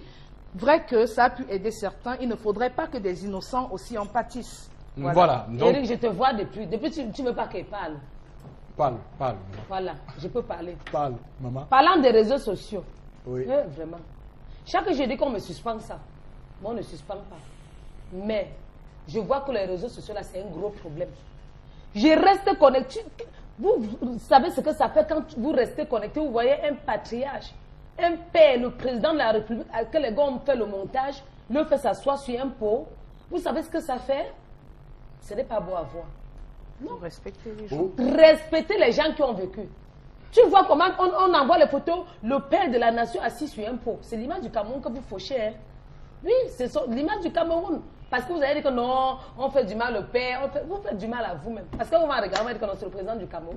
Le président du Cameroun. Le Cameroun, c'est où? C'est notre pays. Mais restons quand même décoincés, il ne faut pas quand même Et ce qui m'énerve aller jusqu'à ce niveau. Ce n'est même pas seulement le Cameroun, il y a même le président, le papa Mugabe. Le moment où on prend sa photo, on met sur Facebook, on prend le singe, on met à côté de lui. On ne fait pas ça. Voilà. Donald Trump, vous prenez le port, vous collez à sa photo. Mais si c'est un blanc qui avait fait ça, on allait crier au racisme. Merci beaucoup. Ouais, merci beaucoup. Tendance, on va poursuivre.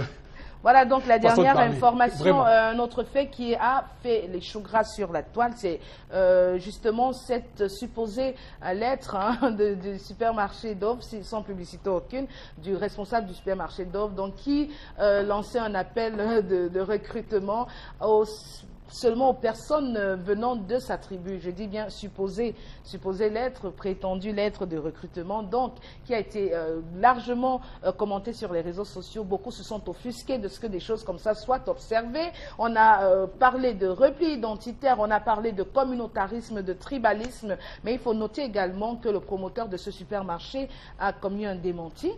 Selon lequel il ne se reconnaissait pas dans cette Et il a vomi communication. son chef de Tout à cabinet. fait, tout à fait, il a vomi son chef de cabinet. Donc, il a dit qu'il ne se reconnaissait pas dans cette communication, mais il n'en demeure pas moins qu'il a été observé quand même sur la toile des réactions diverses et qui ont parfois fait froid dans le dos. On a pu noter quand même que le tribalisme, c'est dommage. Prend des proportions au Cameroun et c'est vraiment dommage. Il faudrait qu'on essaye de revoir. C'est une question, c'est un problème sérieux pour les Camerounais Mbambok, alors qu'on note justement la compétence qui n'est pas toujours le critère premier lorsqu'il est temps de recruter dans certaines entreprises au Cameroun. C'est le repli identitaire, c'est le tribalisme, c'est le cousin de la famille, c'est la nièce qui est donc ainsi recrutée. Et donc on se rend compte que ça fauche un peu le développement du Cameroun. C'est aussi là, j'allais dire, la gestion de l'héritage colonial. Je pense que la première fois que Ruben Oumniobe en parle, ça devait être dans les années 52-53.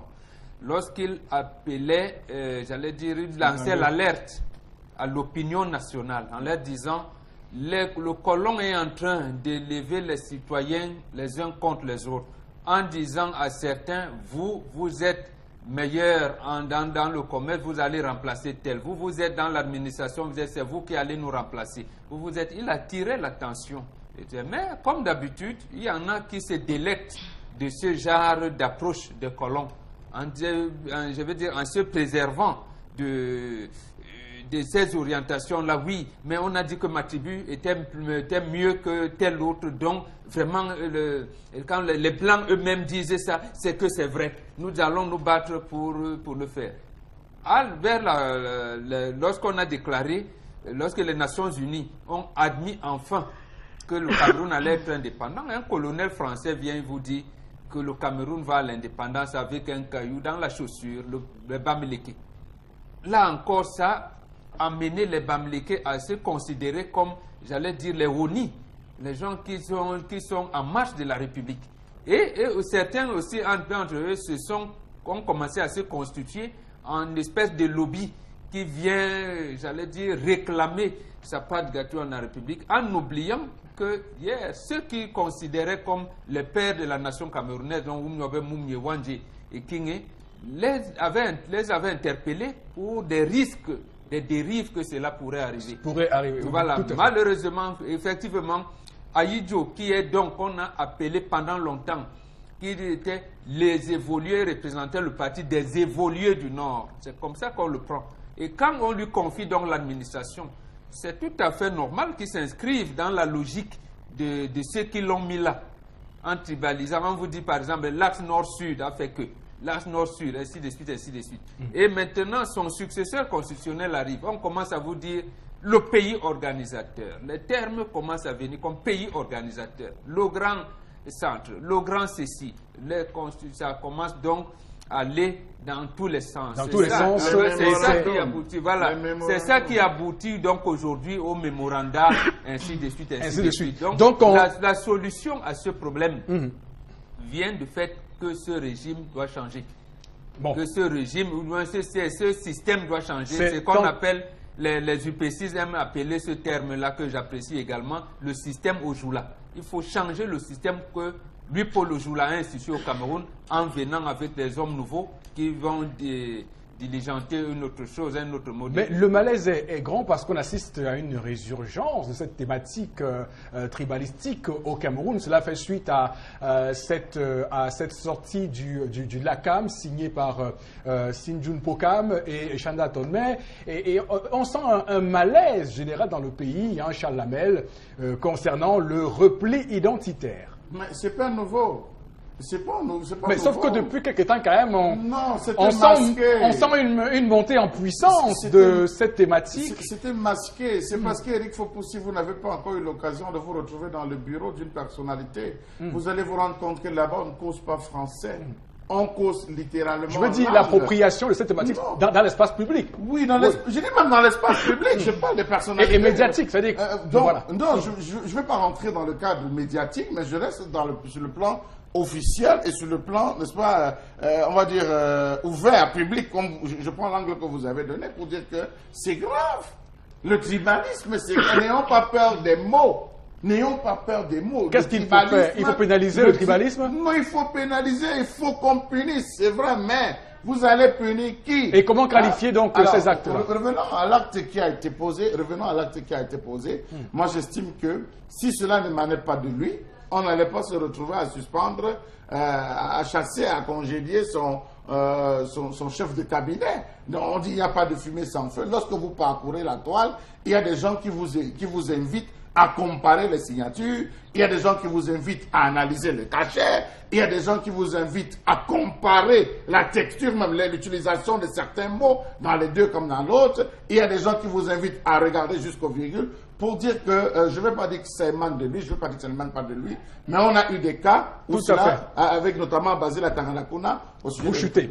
Voilà, c'est tout pour cet espace consacré à la revue des réseaux sociaux. Allons maintenant voir ce que nous réserve la corbeille à interpellation de ce matin. Tout de suite.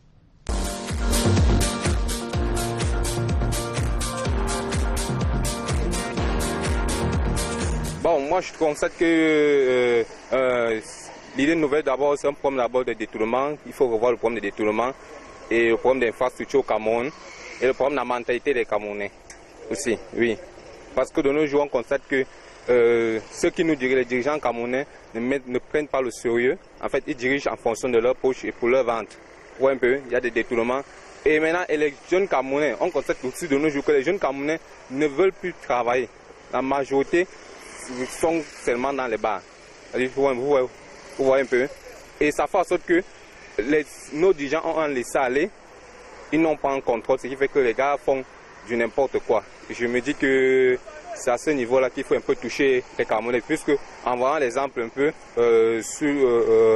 en prenant l'exemple au niveau des infrastructures qu'on a au Cameroun, par exemple nos routes, les accidents, il y a un manque de sanctions, tout ça, on laisse aller, tout ça, chaque jour on parle des morts, la vie d'un être humain n'a pas de prix. Et quand on voit un peu qu'on sanctionne des gens le lendemain, ils changent de nom. La même agence continue. Vous voyez que ça, ce n'est pas une sanction. Ce n'est pas une sanction à mon avis.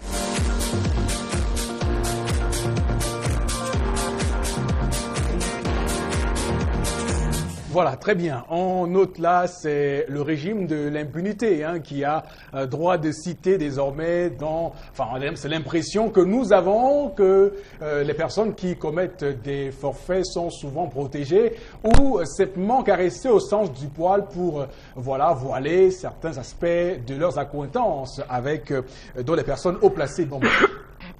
Oui, moi je dis que c'est de la responsabilité première du chef de l'État.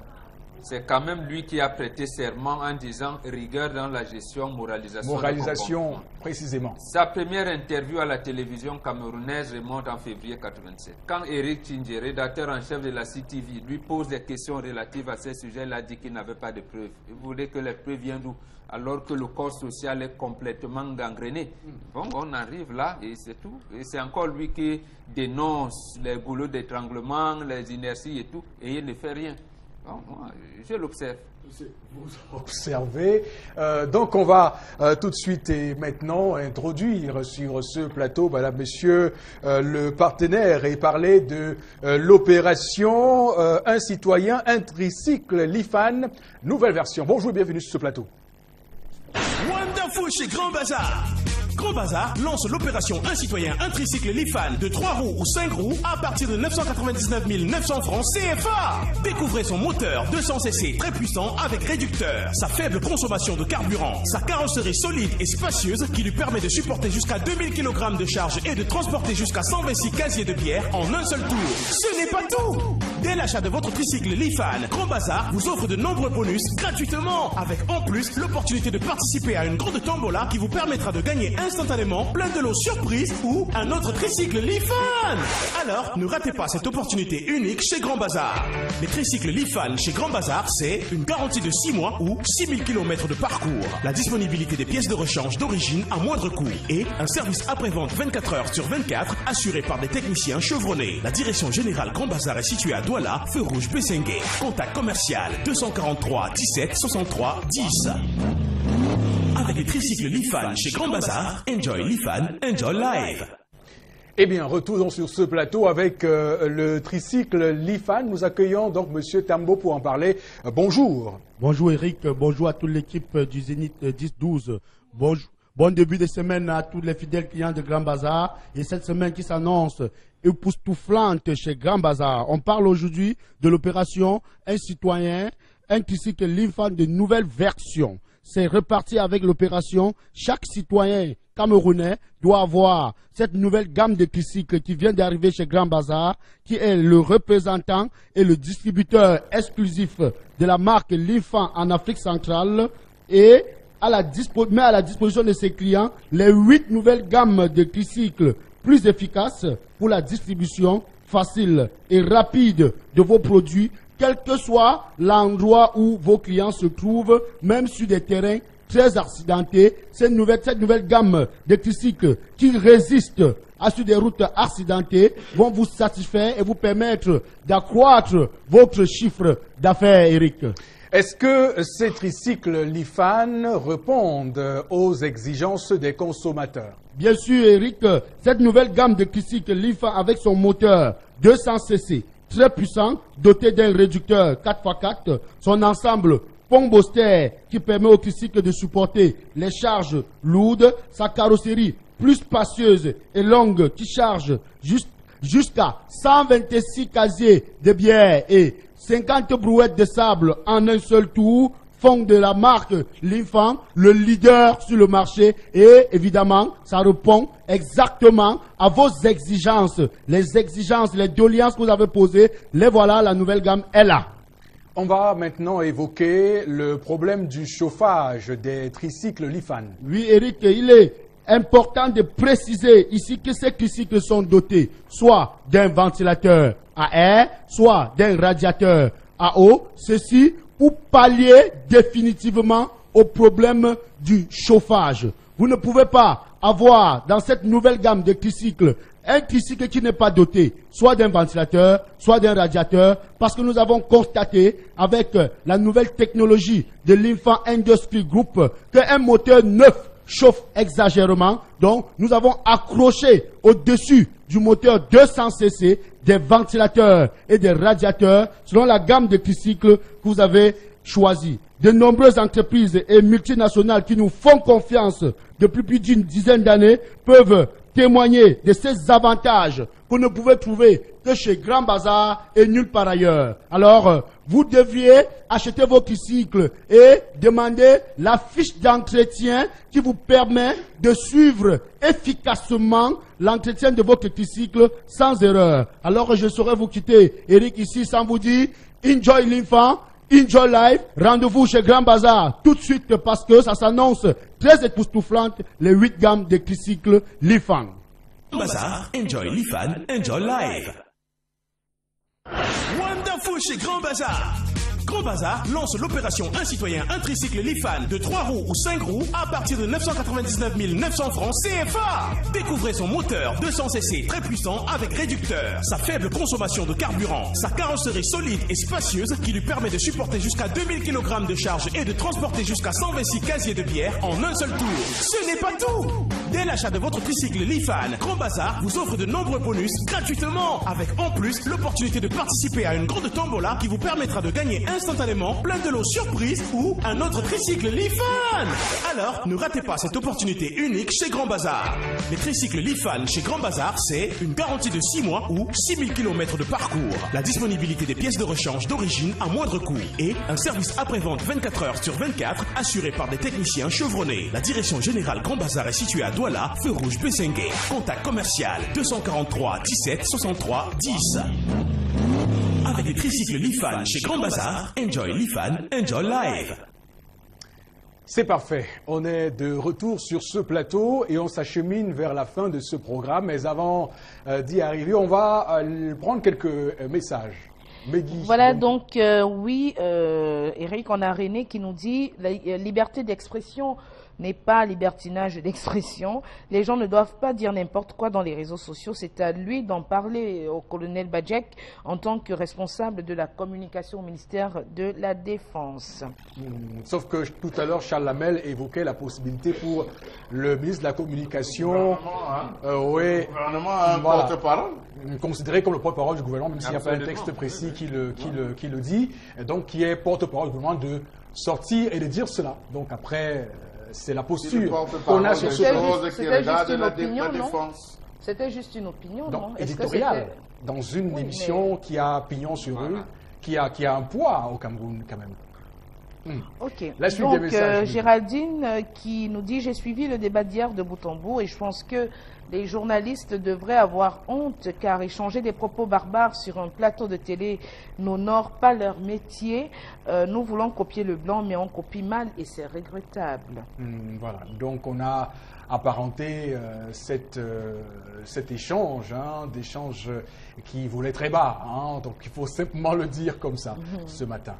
Gando, le général depuis Bamenda, ce genre de comportement n'est pas bien car il rend tout autant les autres journalistes confondus à la corruption dans notre pays.